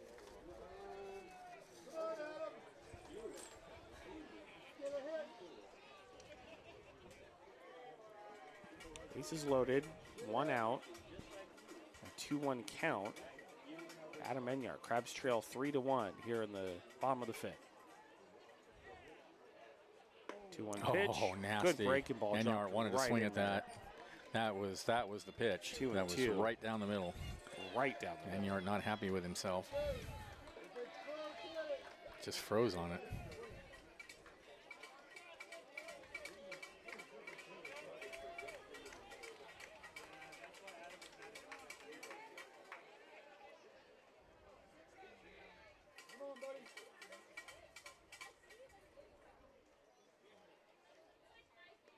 Pitch in the dirt, check swing, the home plate umpire, Zach Norton rules, he went around. I mean, that was terrible. What are you doing out there? Everybody is not happy with Zach Norton, and I'm not sure why he didn't check down to first base and made that call himself. It was not obvious. Anyway, not obvious is I mean, the home plate umpire only makes that call. Kind way to put it. Home plate umpire only makes that call when it's a pretty obvious call, and I mean that was 50-50 at least. And Zach Norton should have checked down to the first base umpire. So 2 away. Hirschkorn steps in. To Hirschkorn, another check swing, and this time he will check down to first. Yeah, now he checks. What are you doing out there, Ump? Wake up! And it's 1-0. That's pretty tough for Zach Norton at the very next pitch. He checks. Checks down to first. Now he checks. The fans are really giving it to him.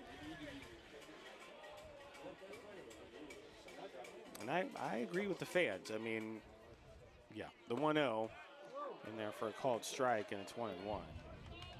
On the strikeout from Enyart, that's a pitch where you check down to first. Obviously, right behind home plate, you don't have the best view of swing or no swing. Here we go, get a hit. 1-1, swung on and missed, it's 1-2. That was a good pitch. Fastball away, right on the outside corner.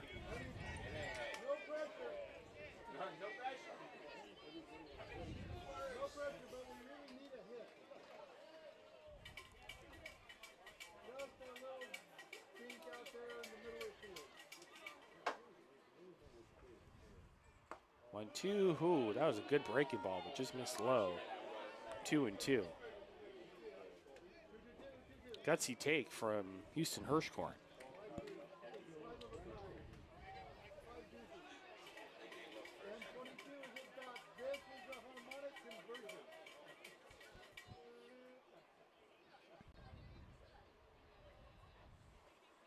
Two swung on and missed strike 3, and Lucas Watson's fired up as he walks off the mound, as he should be.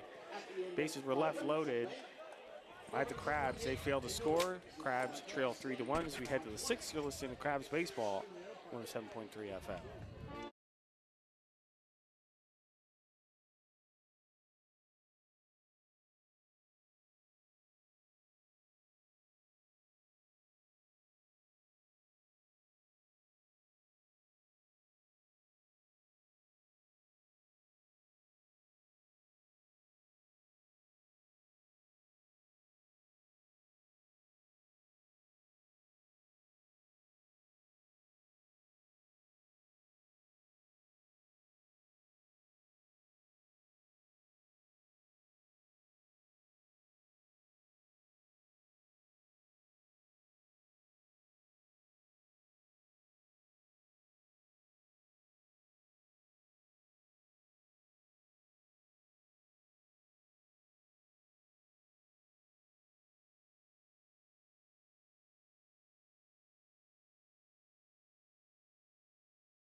Welcome back to downtown Arcata, top of the 6th inning. Mudcats lead the Crabs 3-1.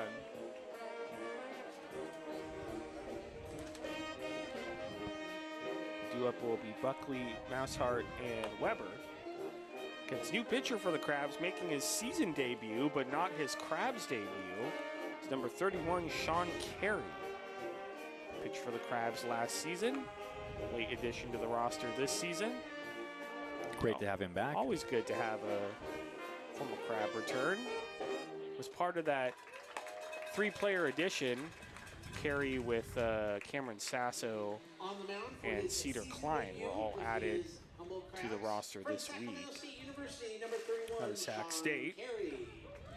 I want to make a correction. I thought Tracy Mack had sent us pie, but instead, Benjamin. Even better. She sent us something even better, which is Cypress Grove cheese. Fabulous. And Meyer lemon and honey. Oh, my favorite. Of course, Humboldt Fog. The Meyer lemon and honey is my favorite. I love the Humboldt Fog. But you know, the Humboldt Fog is obviously the famous one. Yeah. But I have to agree with you, Benjamin. The Meyer lemon and honey is my favorite over the Humboldt Fog. And we're going to have to dig into that. We may have to arm wrestle for very it. soon. Yeah. We might. we might have to do that. All right, Buckley steps in. Pitches inside 1-0.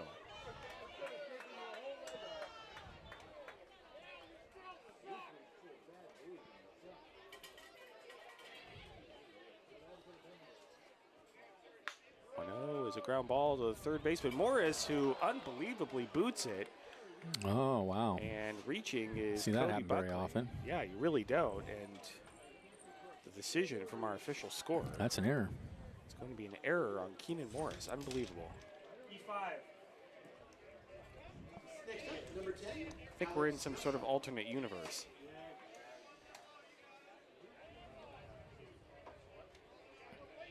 So Buckley reaches on the error. It's going to bring in Alex Mousehart. Mousehart outside 1-0.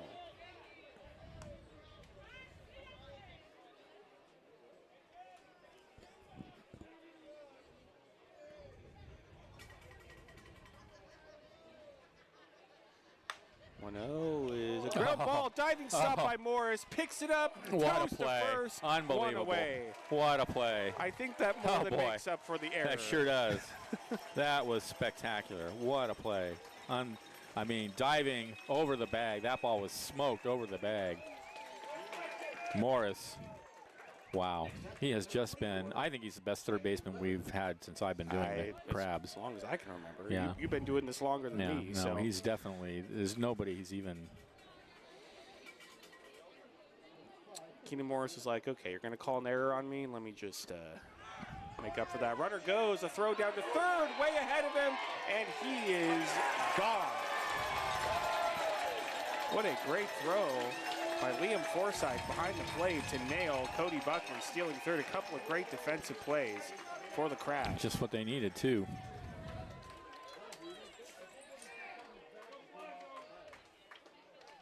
So no one count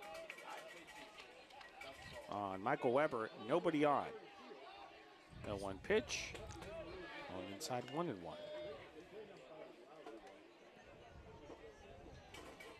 Not only does Keenan Morris make up for his error, then that base runner is erased on the caught stealing. The 1-1 pitch is outside 2-1. Come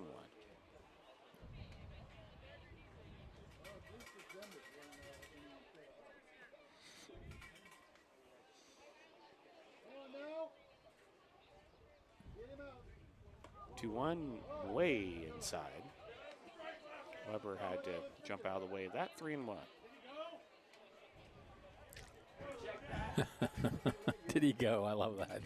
That was Eric Frazier down there. That was good. 3-1 in there for a called strike, and the count goes full 3-2. Okay,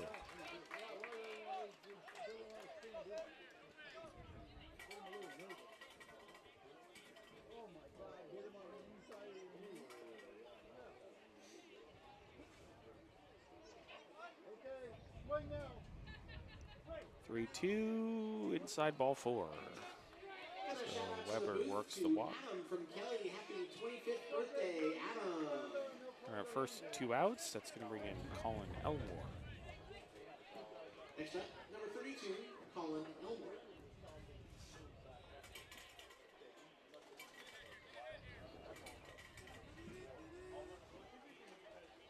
Elmore just misses low, 1-0.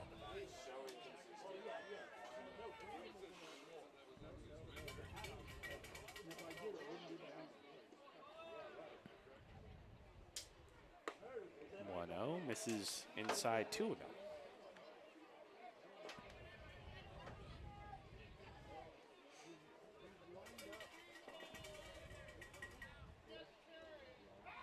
Throw over to first, and Weber's back in standing.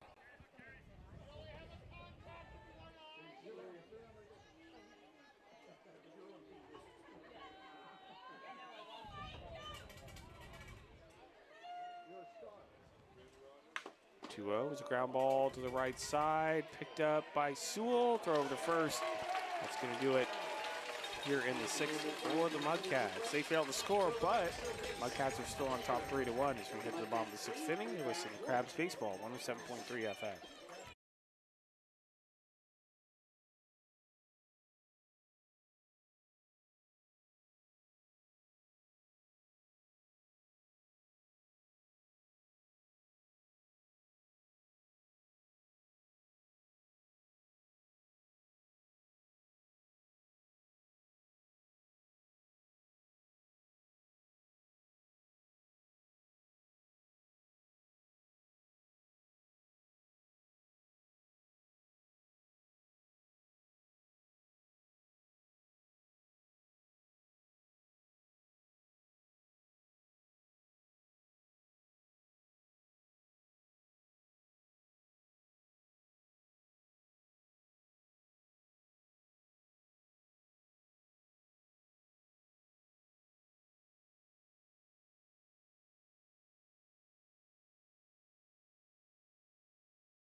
Welcome back to F and 9th Streets here in downtown Arcata, bottom of the 6th inning.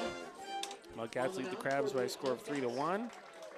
Will be Forsythe, Medikoff, and McNeil due up for the Crabs. On the mound for the Mudcats is number 2, Anthony Gorey. hopefully the Crabs offense can make things gory for the Mudcats.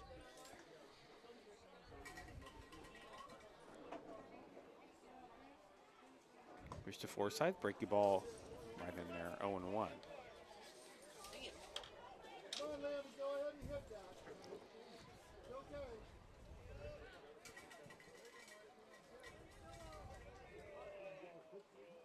A 1 pitch, just misses up high, 1-1. Close pitch.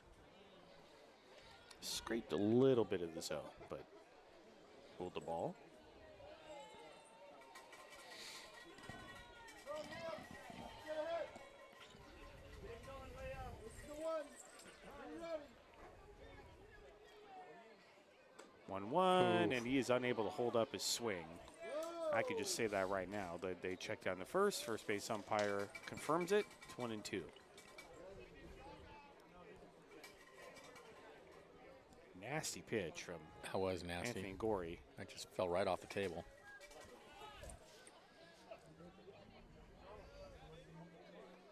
Here we go. Come on, Liam. 1-2 in the dirt. 2-2.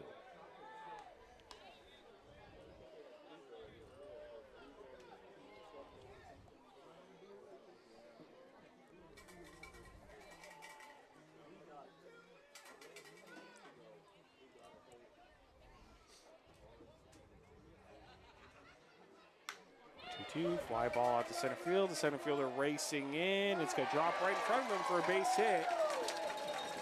So group single for Liam Forsyth.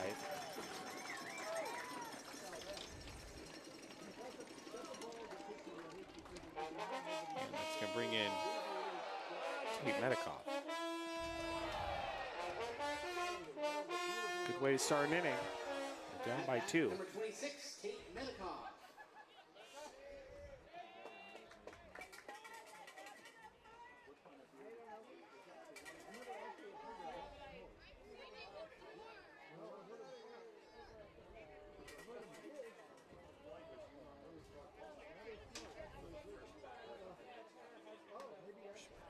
Inside 1-0. Another reminder, off day tomorrow, and then Tuesday, Wednesday, Thursday, me and Benjamin will be at Harry and David Field in Medford, Oregon. All of those games start at 6:35 p.m. 1-0. Ooh, wide strike again, and that was pretty far off the plate outside, but called a strike 1-1. And all of those games, Tuesday, Wednesday, Thursday, 6:35, will be on the air, ESPN 107.3 FM, 1340 AM, as the next pitch is swung on and missed, gets away from the catcher, and that allows Forsyth to head down to second. Wild pitch. On the wild pitch.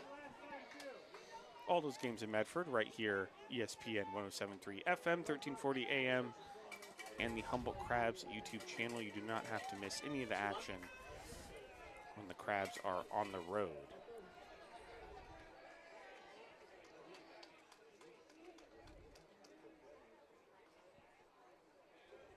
The 1-2 pitch, it's just up high, 2-2.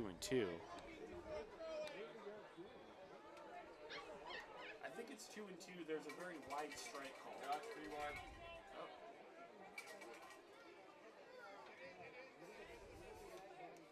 3-1. Pitch, outside ball 4. Gavin and Jack were right. I was wrong. First and second, nobody out. And that's going to bring in Elijah McNeil. Comes the Coast Guard helicopter. Yes, we love the Coast They always Guard. do a flyover on Sundays when they're around. Making the low pass right over the Arcata ballpark.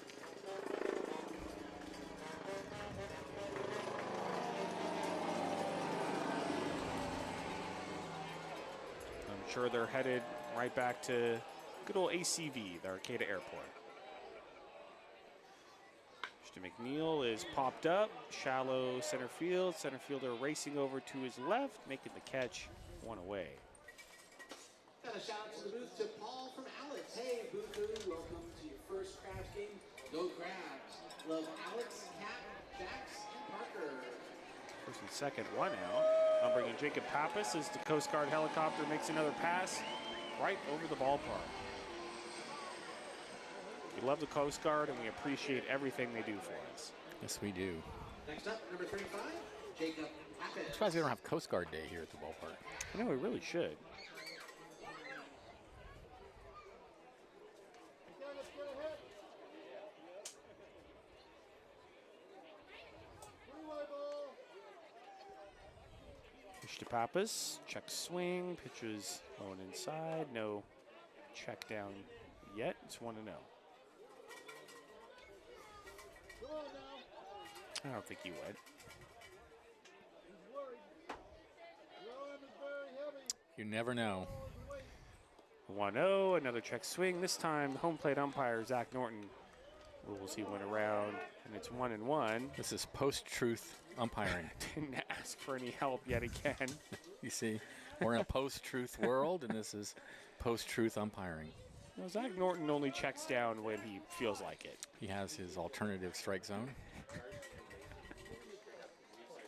Well, Anthony Gorey certainly has some nasty movement on his breaking ball. He sure does. He's fooled many a Crabs hitter. A lot of check swings since he's come in. The 1-1 bounces in the dirt, gets away from the catcher, bounces away from him again off the backstop to allow both runners to move up on the wild pitch. That was a mighty wild pitch. Not only did it get away from the catcher Buckley, but then it bounced off the backstop. Then he was unable to catch the rebound. So that's a big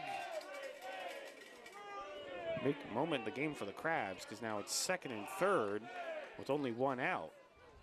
2-1 count on Jacob Pappas, and a line drive into left field. Diving catch made by the left fielder. Oh, what a And catch. tacking up from third and scoring is Liam Forsythe. Great but play by Mousehart. what a play by Mousehart out in left field.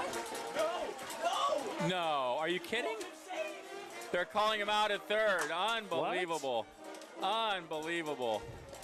Are they saying that he left They're early? saying they left the bag too early. Oh, my. Huh?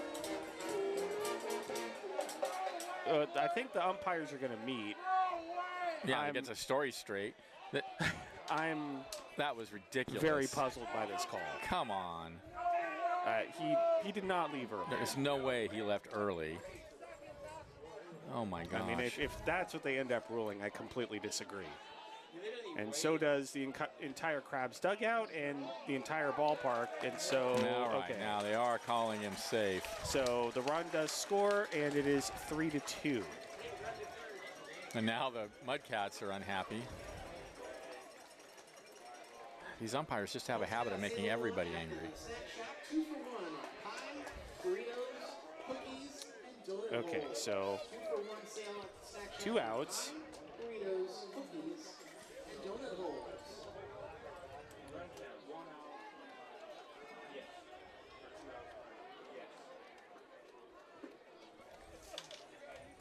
All right, so runner at second with 2 outs. The run comes in.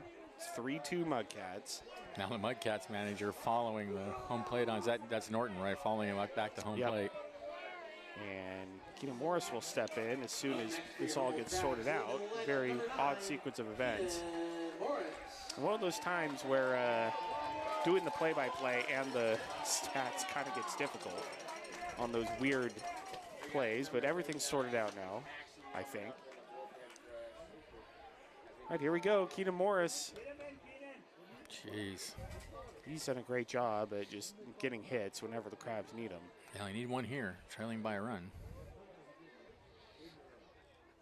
Mr. Morris misses outside 1-0. Well, we got to give credit to the umpires at least for getting together and changing the call,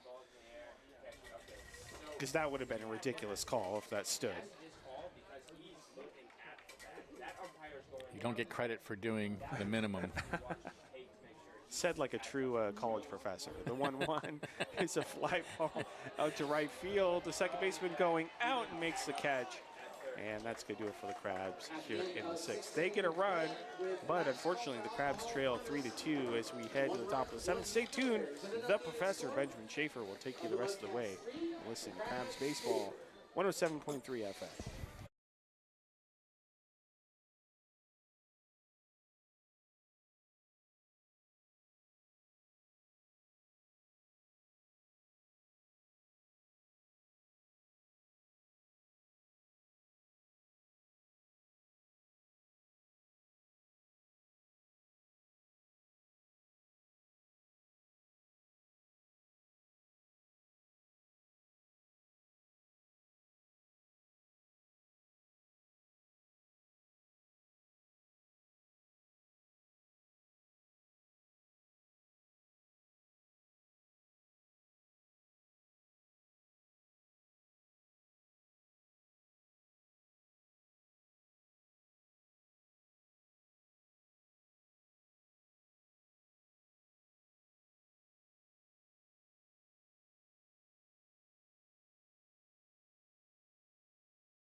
back to downtown Arcata, top of the 7th inning. The Crabs trailed the Mudcats by a score of 3-2. Will be Ship, Regala, and Crudo due up. And new pitcher on the mound for the Crabs is number 39, Max Hippensteel.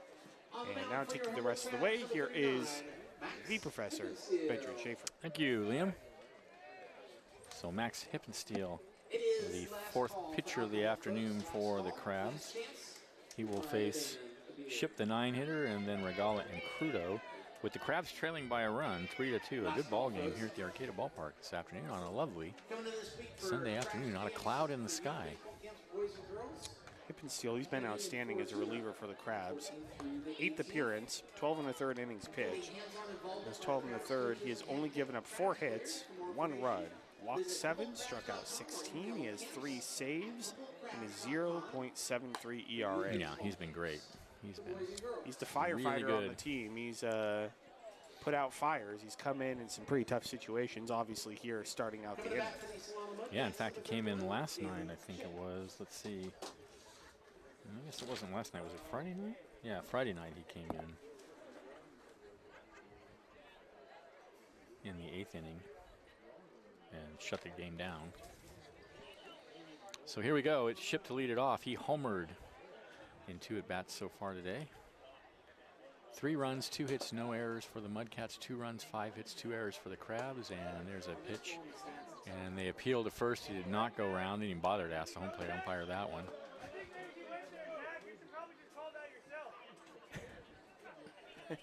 Eric Frazier is giving it to Zach Norton. Want to know the count.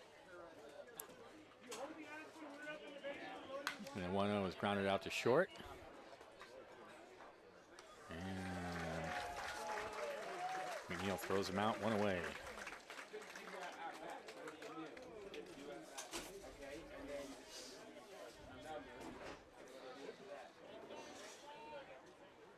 McNeil's smooth out there at short. He's tall for a shortstop, it seems like. Yeah. Next up, number 1, Braden Regala. I guess not anymore, but here's Regalo, 0 for 3. Pitch is high, 1-0.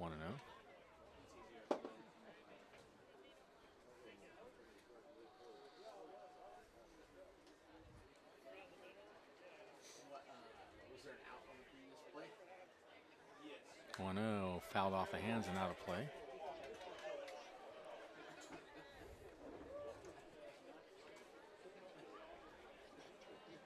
We got him up now.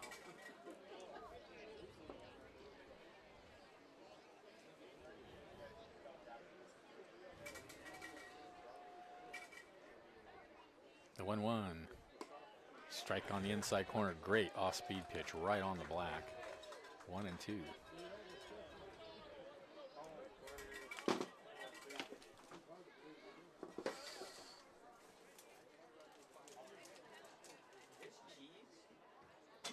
The 1-2. Foul tipped, and Forsyth just unable to hang on to it. He's unhappy with himself. Standards.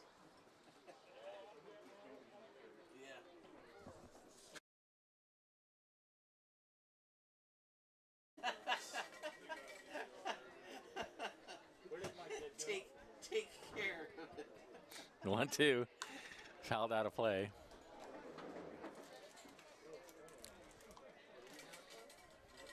Start that ball brought to you by the Fireplace on F Street in Arcata.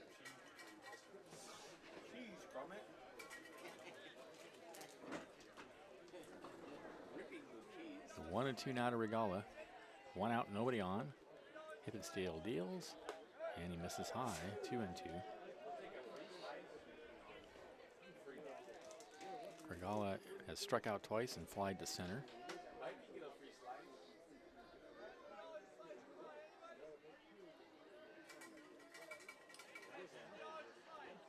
2-2. Ooh, just misses high with an off-speed pitch.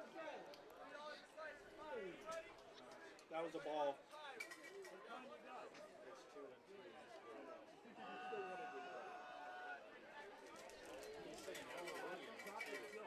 Count is 3-2. 3-2. And swung on and missed. Blew a fastball right by him, high in the zone. Regala strikes out for the 3rd time this afternoon, and there are 2 away. Here's Crudo. Crudo's 0 for 3. Tyler Crudo.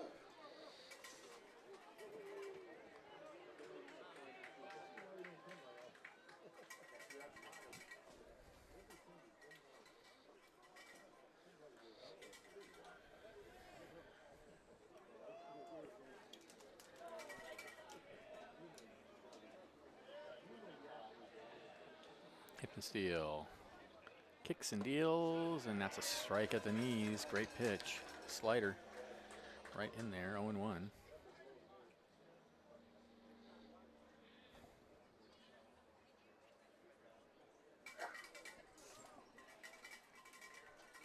The 0-1 fouled out of play, and he's ahead now. Crudo 0-2. That foul ball brought to you by Baywood Golf and Country Club.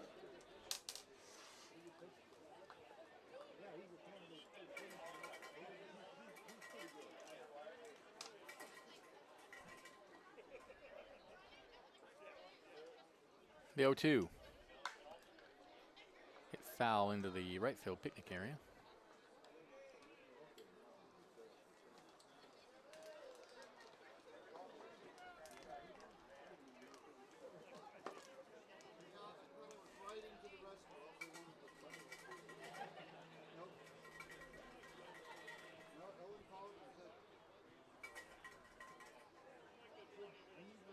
The 0-2. Fouled away again. So Crudo doing a good job to hang in there.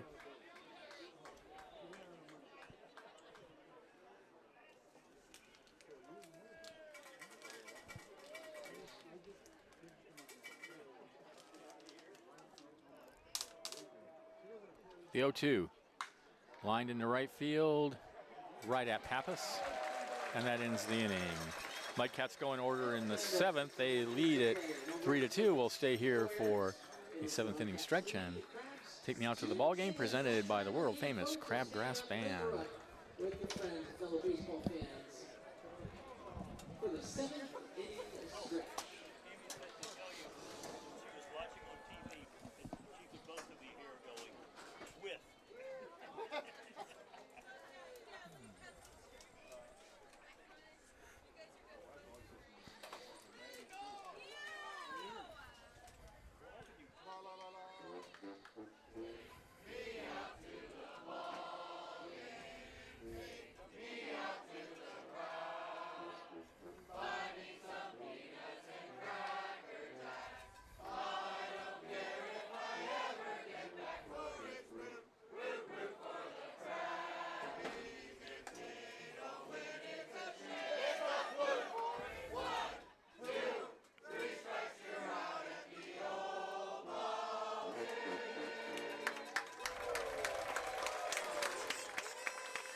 All right.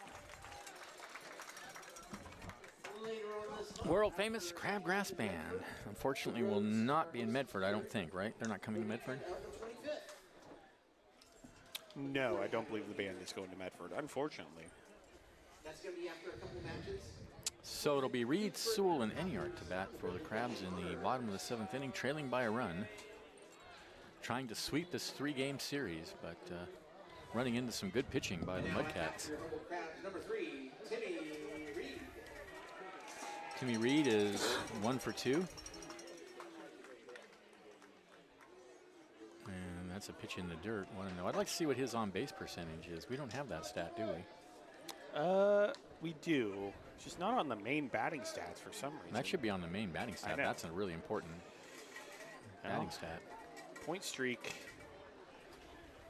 Point streak needs to change that because they also don't have slugging. No, they really don't. It's on a separate page. The 1-0 is a breaking pitch taken for a strike on the outside corner. 1-1. Really like, but anyway. I don't even look at batting average anymore. I look at slugging and on base. The 1-1 is high.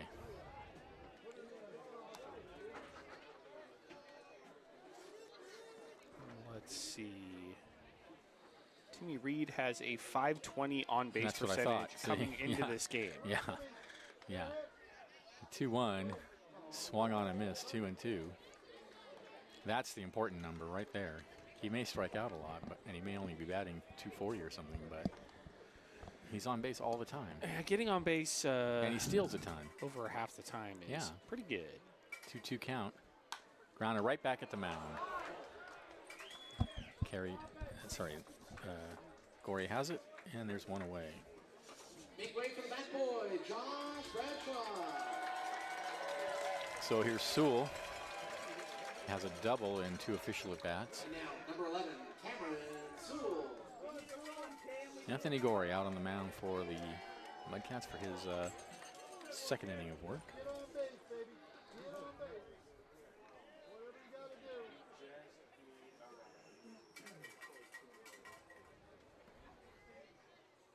Ooh, there's a pitch high and inside, 1-0.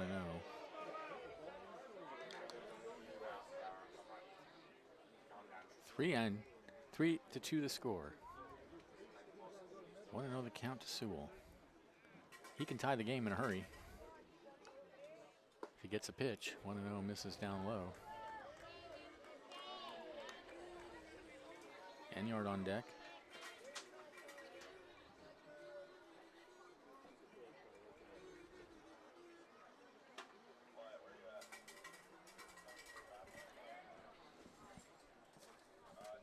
Two-0 is a strike. Right down the middle, 2-1.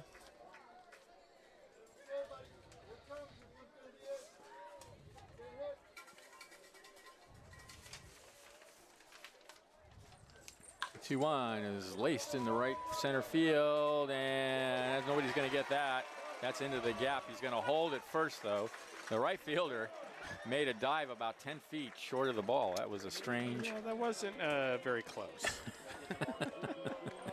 I mean, you applaud the effort, but I mean, good thing his center fielder was right there to back him up. So Next up, number 16, Adam Enyard. So here's Enyard.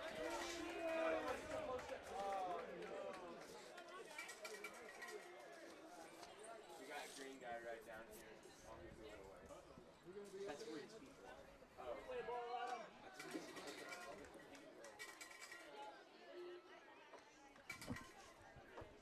So 1 out, Sewell at first. Here's Enyard. He has walked, flied to center, and struck out looking. And he lashes that in the left center field for a base hit. So the Crabs got something going now. Runners on first and second with only 1 out for Hirschkorn.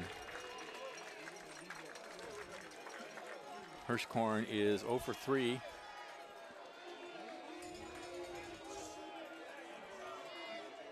Next up, number 22, Houston Hirschkorn.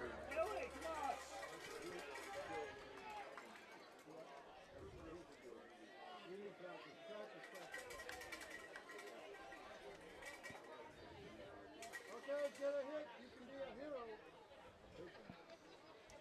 get a hit, you can be a hero. Here's the pitch to Hirschkorn, and he takes a strike on the outside corner at the knees. Good pitch from Gorey, 0-1.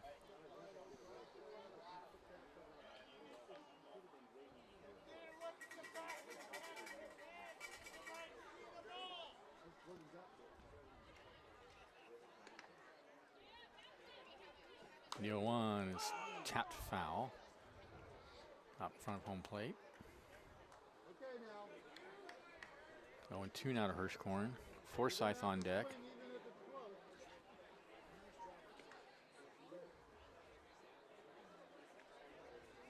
Foul off about 20 balls, make him tired. Your arm's very, very tired, number 2. You'll pardon that. Your pitches are starting to fall. The ball is very heavy. Very, very heavy. The 0-2 lined in the left field. Sewell's got to come around to score. Enyard headed to third, and he's in there. That's a double for Hirschkorn, and we are tied.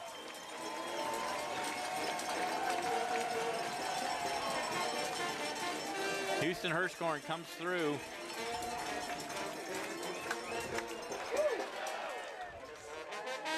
And now the Crabs with a chance to take the lead. Runners on second and third.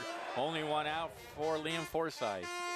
Brand new ball game. That's right.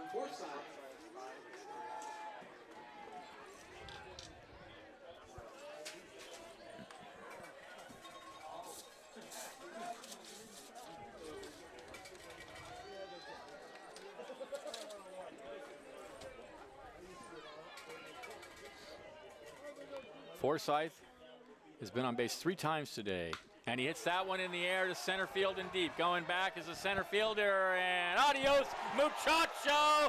3-run home run. Oh! And the Crabs lead it 6-3.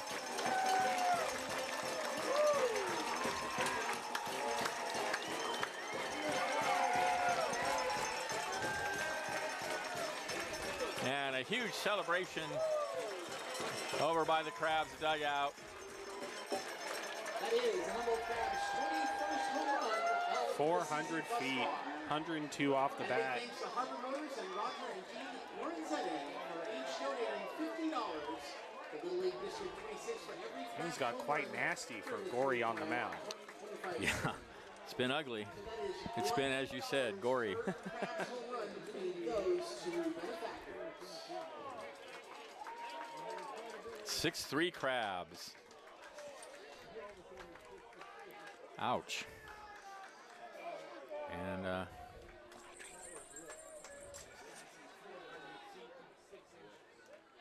Thank you, Tracy. You guys asked, and you shall receive. Thank you. I'm almost listening. We appreciate it. all right, we're gonna have a new pitcher on the mound for the Mudcats. Number 35, 36, I think.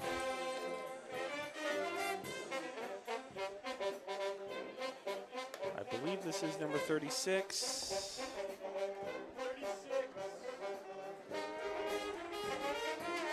And that would be Mark Graham. Mark Graham. It's a new pitcher for the Mudcats. Yeah, I said we weren't going to be able to see Tracy back there. She is. There she is. She's here. Here at the ballpark today. I was wondering how she got that cheese to us. She used some sort of intermediary, but she did it herself. Here at the ballpark. Great to see her.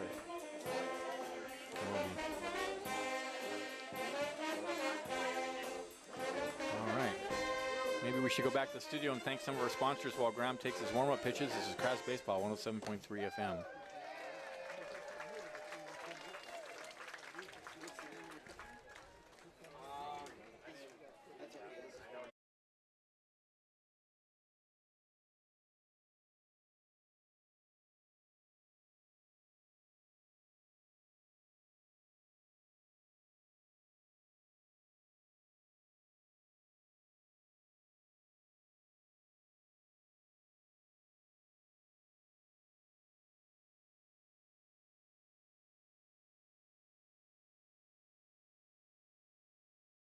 Humboldt Crabs, number 26. All right.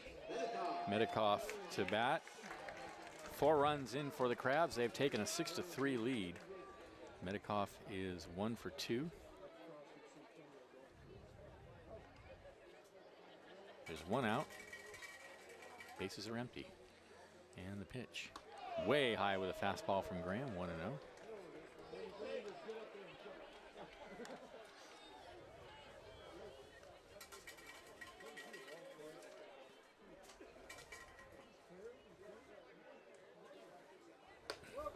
Is high again.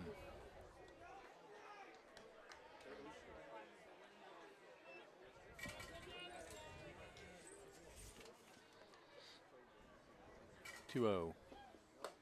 High and inside. 3-0. So that's what 4 does.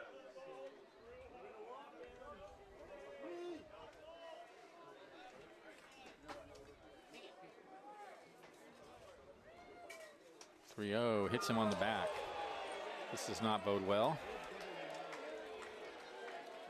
for the Mudcats, as Medikoff will trot to first, having been hit by the pitch.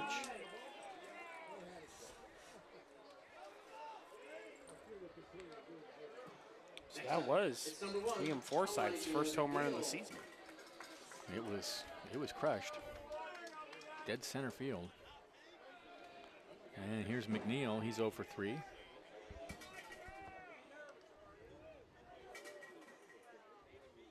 And that's over his head.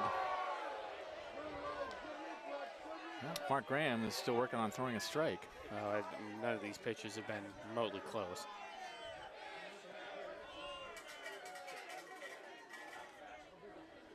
The 1-0. High again, 2-0.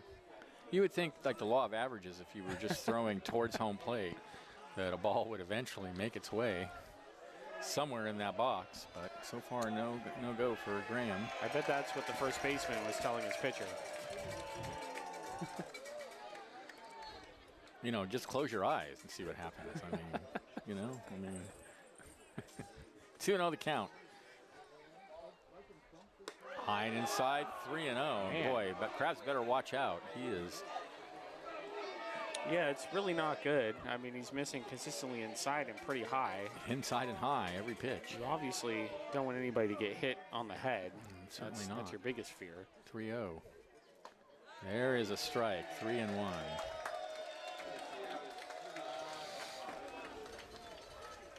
Now he gets a sarcastic round of applause. The Bronx cheer. 3-1 is high. And so McNeil walks.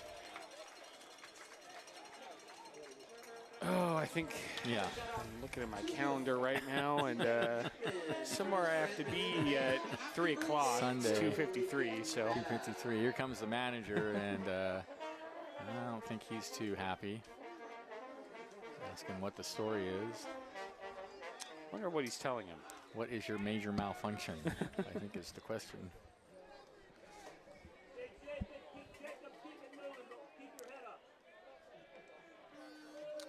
So Pappas will be the hitter. He's 1 for 2 with a sacrifice fly. He's got Medikoff at second, McNeil at first, still only 1 out. And here's Pappas, and here we go.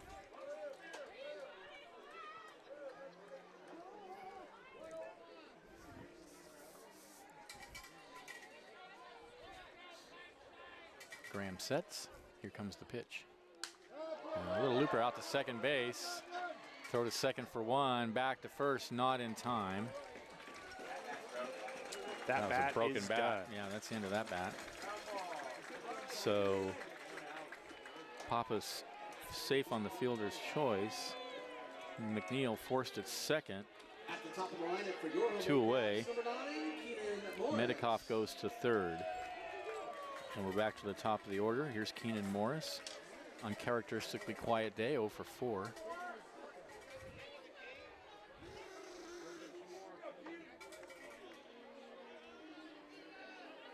And the pitch. Takes inside. Come on, boys. Keep it on the ground. Keep it on the ground.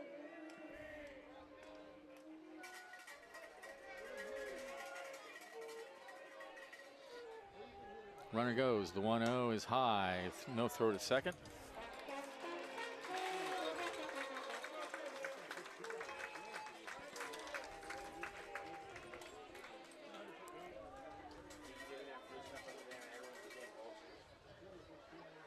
No, exactly. It was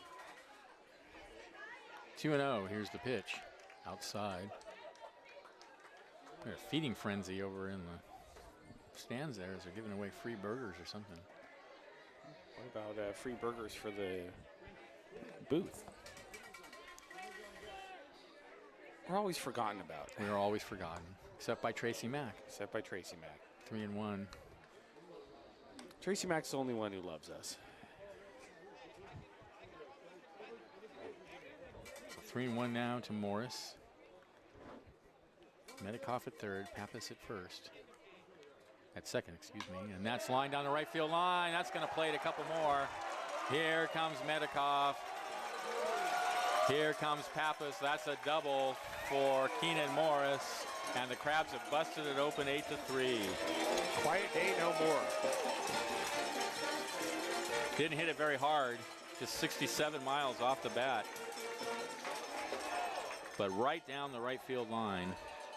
No chance for Ship out in right field to get to it.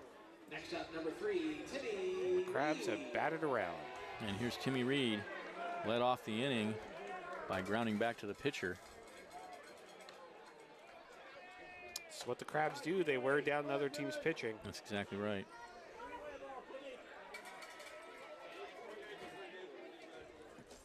And Reed slaps one foul over to the Crabs dugout. People scattering over there. Boy, that was smoked. Oh, by the way, Tracy Mack and Crabs Queen Tamara love us. Of course, Tamara Tamara gives loves us us too. blueberries. Yeah, that's right. Tamara. So I just want to make sure that's straight from her tree. That's in the record.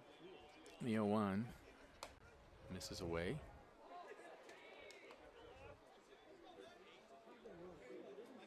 Yeah, typical for the Crabs. I mean, the offense can be shut down for the majority of the game, and then it will just eventually wear you down most of the time. The 1-1 fastball right down the middle for a called strike. I don't know what the fans are complaining about. I mean, that's a strike. That was a strike. 1-2.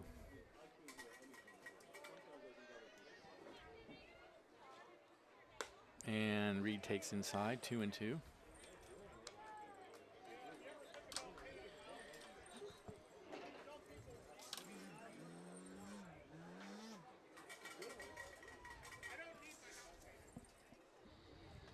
The 2-2 low and outside. So 3-2 now to Reed.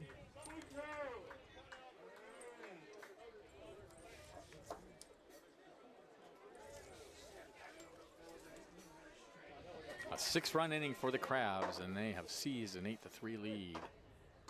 And that's called strike 3. Oh, only about 2 feet off the plate. That's a brutal one. Aye.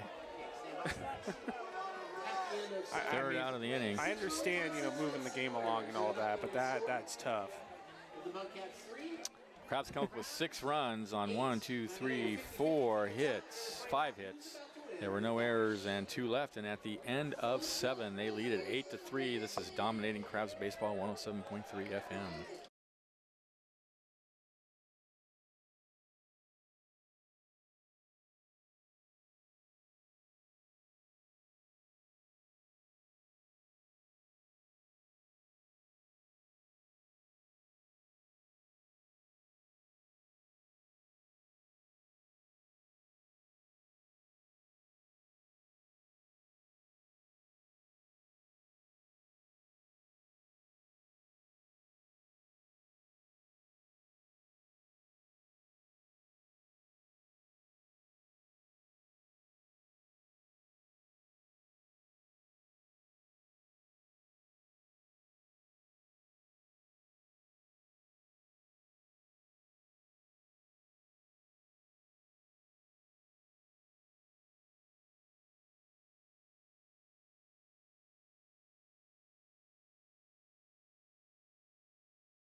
Welcome back to Downtown Arcata.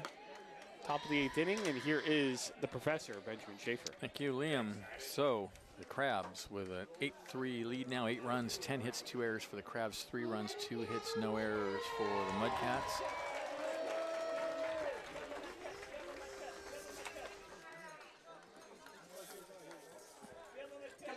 Hip and steal. Number 6, Aiden Hall. Out for Walk away with your 500, brother. Don't walk away with your 500.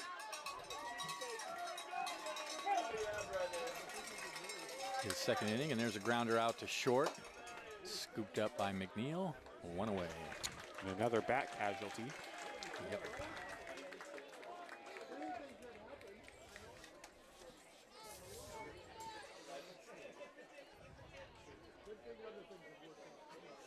Here's Garcia. Next up, number 5, Max Garcia. has walked twice and grounded to short. I have to say this is probably one of the best first halves the Crabs team has had in a long time. Yeah. There's a slider taken for a strike on the outside corner. It's 0-1. We're even a little bit past the halfway point now, Yeah. but even up until at the halfway point, which is after Wednesday's game, Yeah. a great first half. This team is really well balanced. The 0-1 is lying on the ground as to second. Over to get it is Sewell, 2 away. I would say even though the Crabs are pretty close to making it to the PEL championship last season, it was kind of questionable all season whether they would make it or not. I think this season they're right in contention for Well, I it. think for sure. Last year they got off to a poor start, Yeah. and then they had that sort of disastrous road trip. They had to fight back the entire season. So the 3-3 road trip really gave them a good foundation That's to right. keep it rolling. So here's Buckley, 0-for-3, and he swings and misses at the first pitch he sees, 0-1. Just a reminder that the second place team will go play the first place team, which will most likely be the Healdsburg Prune Packers. So if the Crabs finish in second, they will go to Healdsburg for the PEL Championship Series at the end of this month. The 0-1 grounded out to second base. Inning over. 1-2-3 go the Mudcats in the bottom of the 8th. Crabs are coming up. This is Crabs Baseball, 107.3 FM.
All right, bottom of the 8th inning, Sewell, Enyart, and Hirschkorn scheduled to bat against a new pitcher on the mound for the Mudcats. Kevin Parker. This is Kevin Parker, number 11. He, I believe, started 4th of July game as in the lineup. I believe you're right.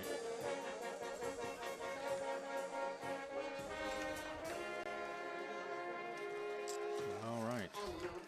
8 runs, 10 hits, 2 errors for the Crabs. 3 runs, 2 hits, no errors for the Mudcats. The Mudcats held a 3-2 lead into the bottom of the 7th inning when the Crabs exploded for 6 runs, capped by a 3-run home run by Liam Forsythe. And that's where we stand, 8-3 Crabs.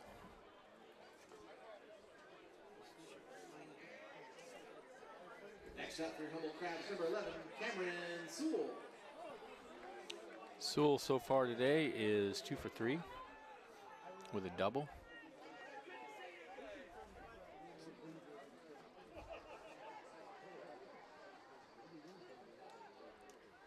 And here's the pitch. Fastball outside. Who is this pitcher?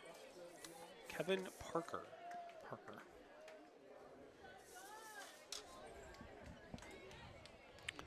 The 1-0 from Parker is just high, 2-0. His vertical vision seems to be okay. It's his horizontal vision that's not really working properly. Fouled out of play. That foul ball brought to you by Charleston Tree Services. He seems to be able to, catch the high and the low pitches. Yeah, the vertical is very rule book. But the inside, the outside is kind of just all over the place. 2-1 is way outside, 3-1.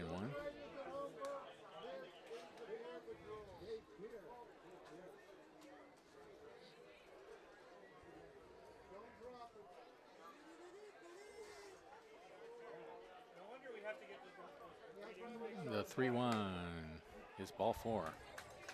So Sewell draws the walk. Lead off the bottom of the 8th. And here's Enyart. Enyart is 1 for 3. Hitter number 16, Enyart.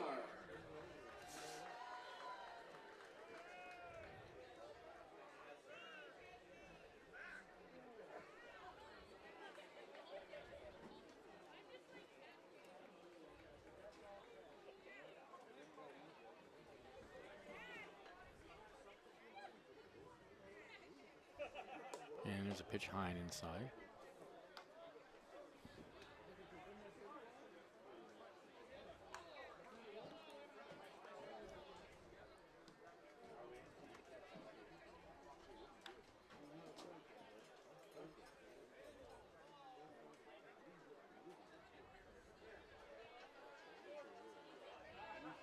The 1-0. Ooh. Again high and went inside. 2-0.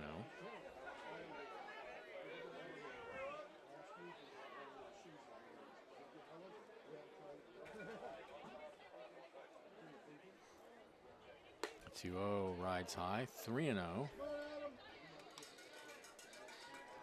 Uh-oh. 3-0 the count.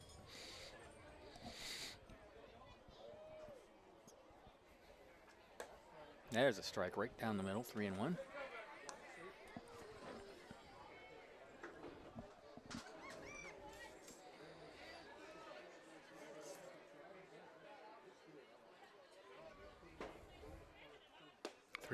A big swing and a miss. Got a pitch down at the knees. 3-2 now. The count to Enyart. 88-mile-an-hour fastball.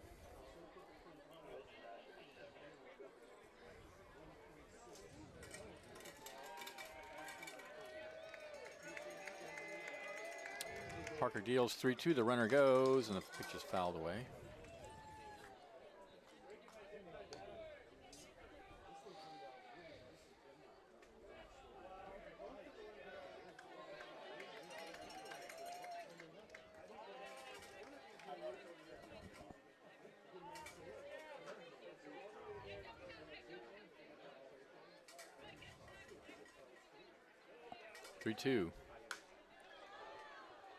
Foul out into the picnic area on the left field side, right field side, excuse me.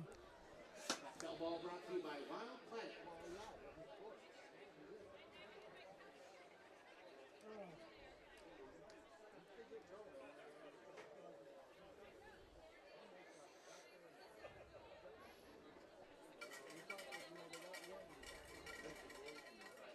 Three and two. High and inside. Whoa. All 4. So back-to-back walks now from Parker. Still nobody out. Here's Hirschkorn. Next up, number 22, Houston Hirschkorn. Had a huge hit in the 7th inning that tied the game.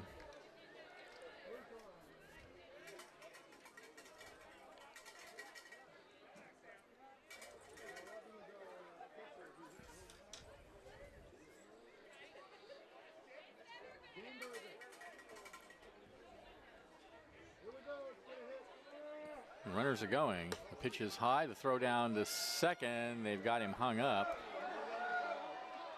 And they finally do tag out Enyart as Sewell goes to third. So Enyart is out 2-6. You just tag him, I think, right? I think he's 2-4-3.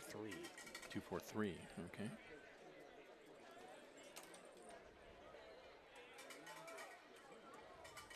So 1 away, runner at third. 1-0 to Hirschkorn.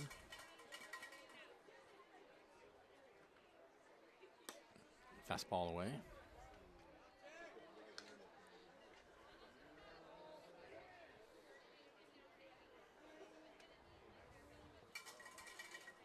Two-0. Fouled up against the screen.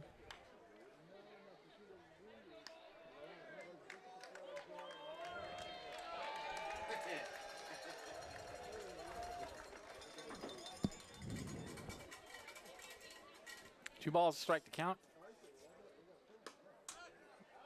Oh, there's a strike on the outside corner. 2-2, a slider.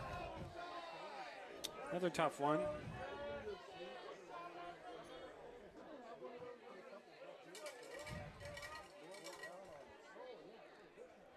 And the 2-2. In the air to center field. Deep enough to score the run. Out is made. And here comes Sewell to make it 9-3 Crabs. Sacrifice fly for Hirschkorn.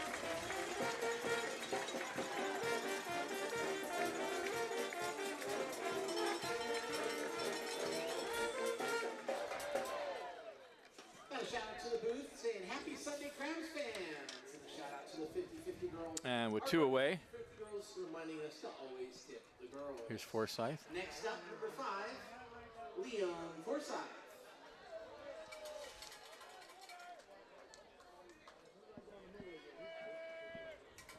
Forsythe, big home run in the 7th inning. And he swings and misses there, his first of the season, but it came at a perfect time. Other than that, he has singled, walked, and been hit by a pitch. The Mudcats have not gotten him out today.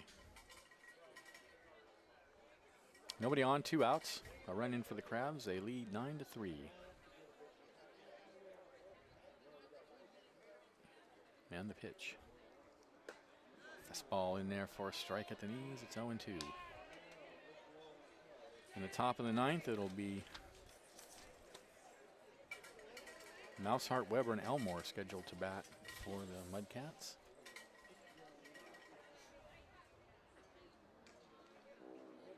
Here's the 0-2. In the air to left field. Going back, still going back, is Mousehart. Still going back, and that's going to bounce up around the 394 sign. Going for 3 is Forsythe, and he'll be in there with a triple. That ball just kept flying. And that made it all the way to the deepest part of the ballpark, the warning track at the 394 sign, a triple.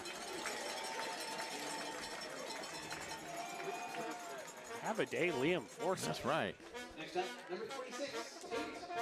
I thought that was a playable fly ball, and it just kept carrying, and that's not wind aided. The wind is not really blowing. No, flag is very limp out there in center. So here's Medikoff. He's has singled, struck out, walked him, and hit by a pitch. He takes a strike on the outside corner. It's 0-1.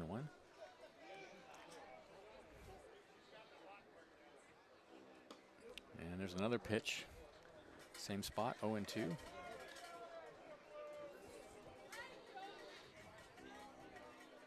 Liam Forsythe. The 0-2. Misses inside. He has a triple, a home run, a single. He's walked and he's been hit by a pitch. All he needs is a double, and he will have done it all. Unfortunately, he's not going to get the opportunity. It should count for some sort of cycle. That's right. The 1-2. Misses away. I wonder if anybody's ever had a game where they walked, were hit by a pitch, single, double, triple, home run. That would. I don't think that's ever happened. I don't remember in a the Crab major leagues. ever doing it. No, but I don't think it's ever happened in the major leagues either. Yeah, I don't know. 2-2 pitch. Swung on and missed, got him. And that ends the inning for the Crabs, but they get another run on 1 hit. There were no errors and 1 left. And at the end of 8, they lead 9-3. Stay tuned. Last chance for the Mudcats coming up. This is Crabs Baseball, 107.3 FM.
right. Top of the 9th inning, and it's not unusual to see Adam Enyart in the game.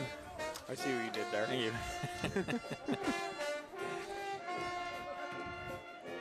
He will face Was his first hit a double? Mousehart, Weber, and Elmore, trying to close it out for the Crabs and complete the 3-game sweep before the Crabs take off for Medford.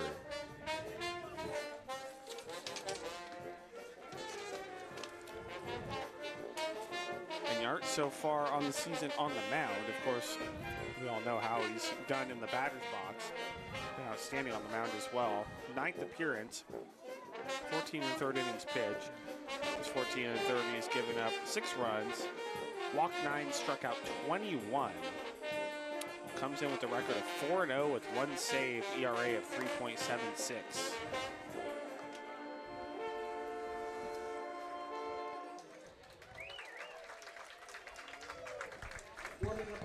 All right, the Crabs will be gone midweek, but we will be back on Friday.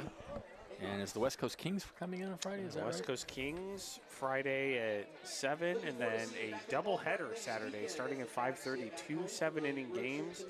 Will also be Alumni Day, so I'll be here very early because we'll have the Alumni Fest going on pretty much all day here at the ballpark. Former Crabs in the park. They have a catered lunch out in right field. They have the alumni batting practice, which is always a really fun time. So always a great day in the season, the Alumni Day. I have to travel on Friday from Medford. I come home on Thursday, so Friday's going to be a busy day for me. I can do Friday solo if you want. I'll probably make it. I know you will. You're very dedicated.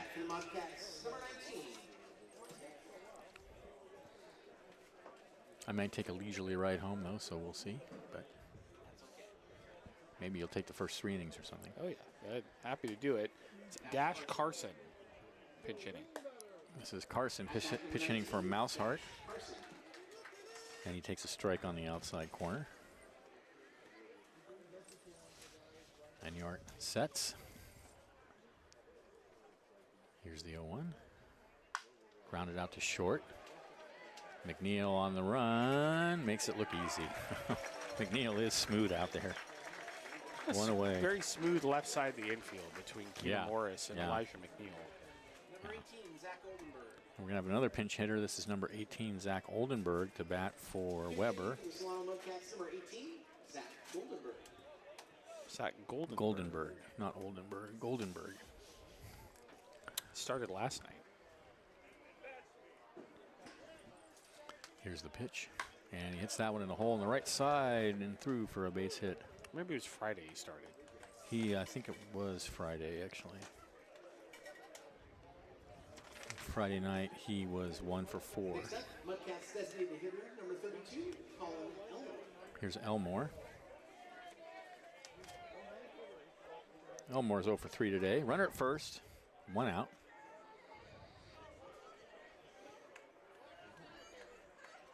And Enyart deals, swung on and missed a fastball, 91 miles an hour, blew it right by him.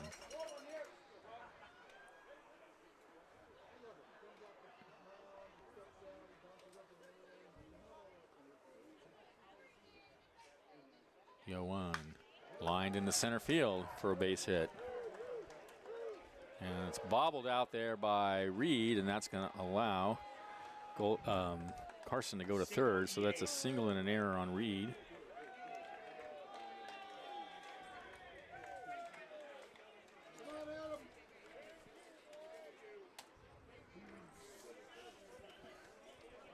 And here's Ship, who is homered in 3 trips.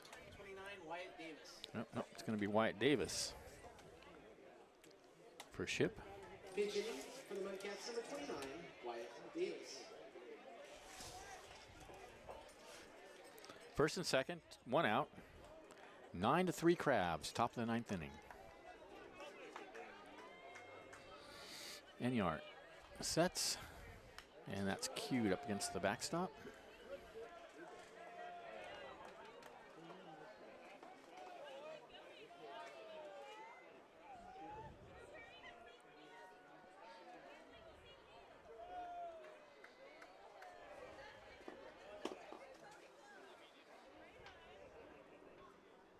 The 0-1 is high.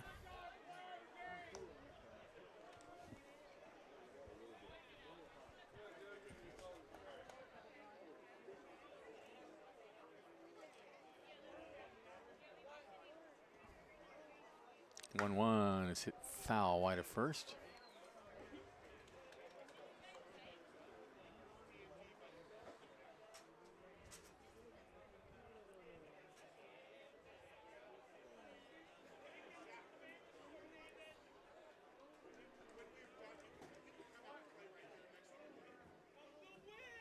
The 1-2. In the hole on the right side and through for a base hit. 9-4 Crabs. 3 straight singles by the Mudcats.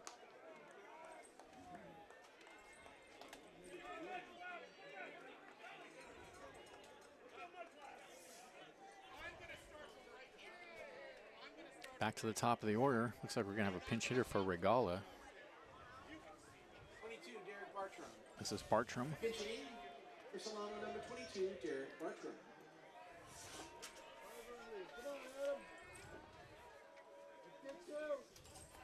And the pitch to Bartram is a strike on the outside corner, knee high. Good pitch.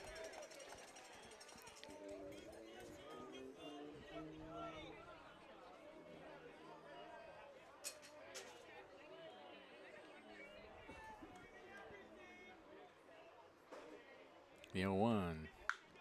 Hit hard but foul, wide of third. 0-2. Ball brought to you by the Fireplace on F Street in Arcata. Get go. Come on now. You have lightning in your arm. Bunda. The 0-2 swung on and missed, blew it right by him. 2 away.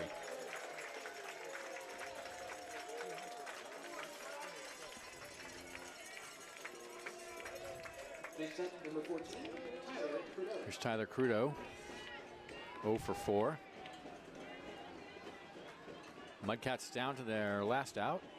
Runners on first and second, though.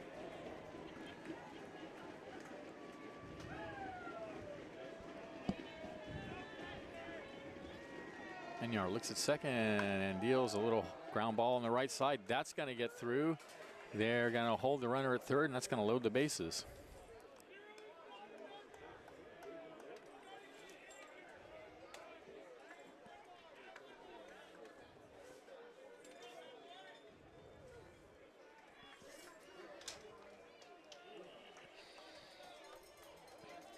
And here's Aiden Hall.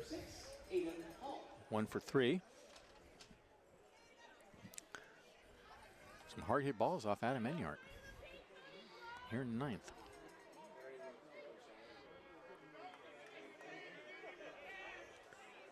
And the pitch. Way inside and all the way to the backstop. That's going to plate another run as everybody moves up 90 feet.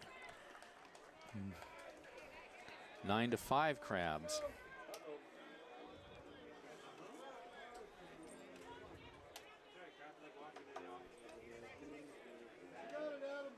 Second and third now with 2 outs.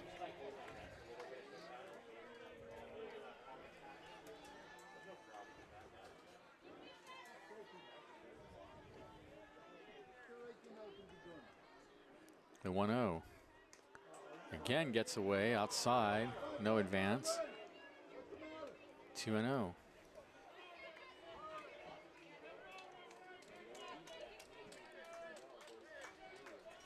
Yeah, Forsyth out to have a word.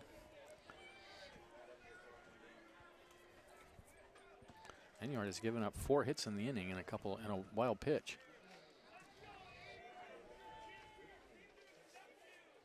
Where are we gonna go for dinner? I don't know.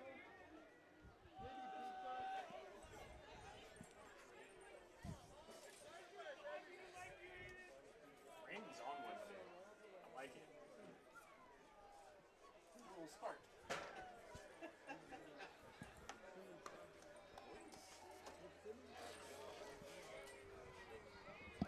2-0 the count. To Hall. Garcia on deck.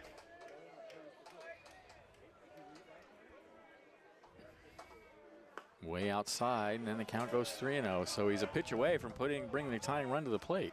There's nobody in the bullpen right now. This is Adam Enyart's game to shut down. 3-0. Right down the middle.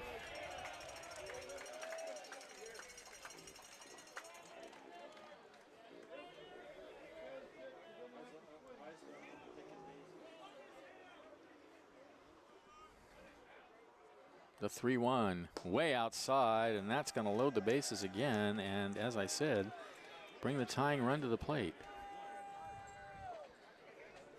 And now here comes Eric Ciccone out to the mound. Next up, number 5, Max Garcia. Well, it's Max Garcia be the hitter. 0 for 2.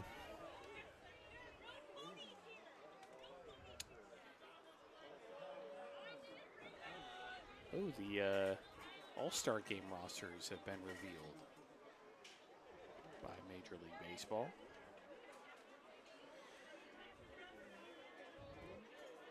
Let's see, for the National League, it's 3 Dodgers, of course, because Dodger fans are good at voting online. And then Ketel Marte at second base, Manny Machado at third, Francisco Lindor at short, Pete Crow Armstrong, Kyle Tucker, Ronald Acuna are the outfielders.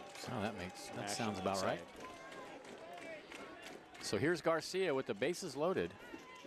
And he hits a ground ball at the second base. Should end the game. And does. For the Crabs in victory. 9 runs, 11 hits, 3 errors. The Mudcats 5 runs, 6 hits, no errors. The win is going to go to, I think, Hippensteel, right? Or Carey. Maybe, I think it's Hippensteel is going to get the win. And the loss will go to Gorey. Crabs go to 25 and is it 25-4 on the season now? Believes 24-4. 24-4 on the season. They still have only lost 1 game at home. They sweep the 3-game series, and we will head off to Medford for a crucial 3-game series there starting Tuesday night.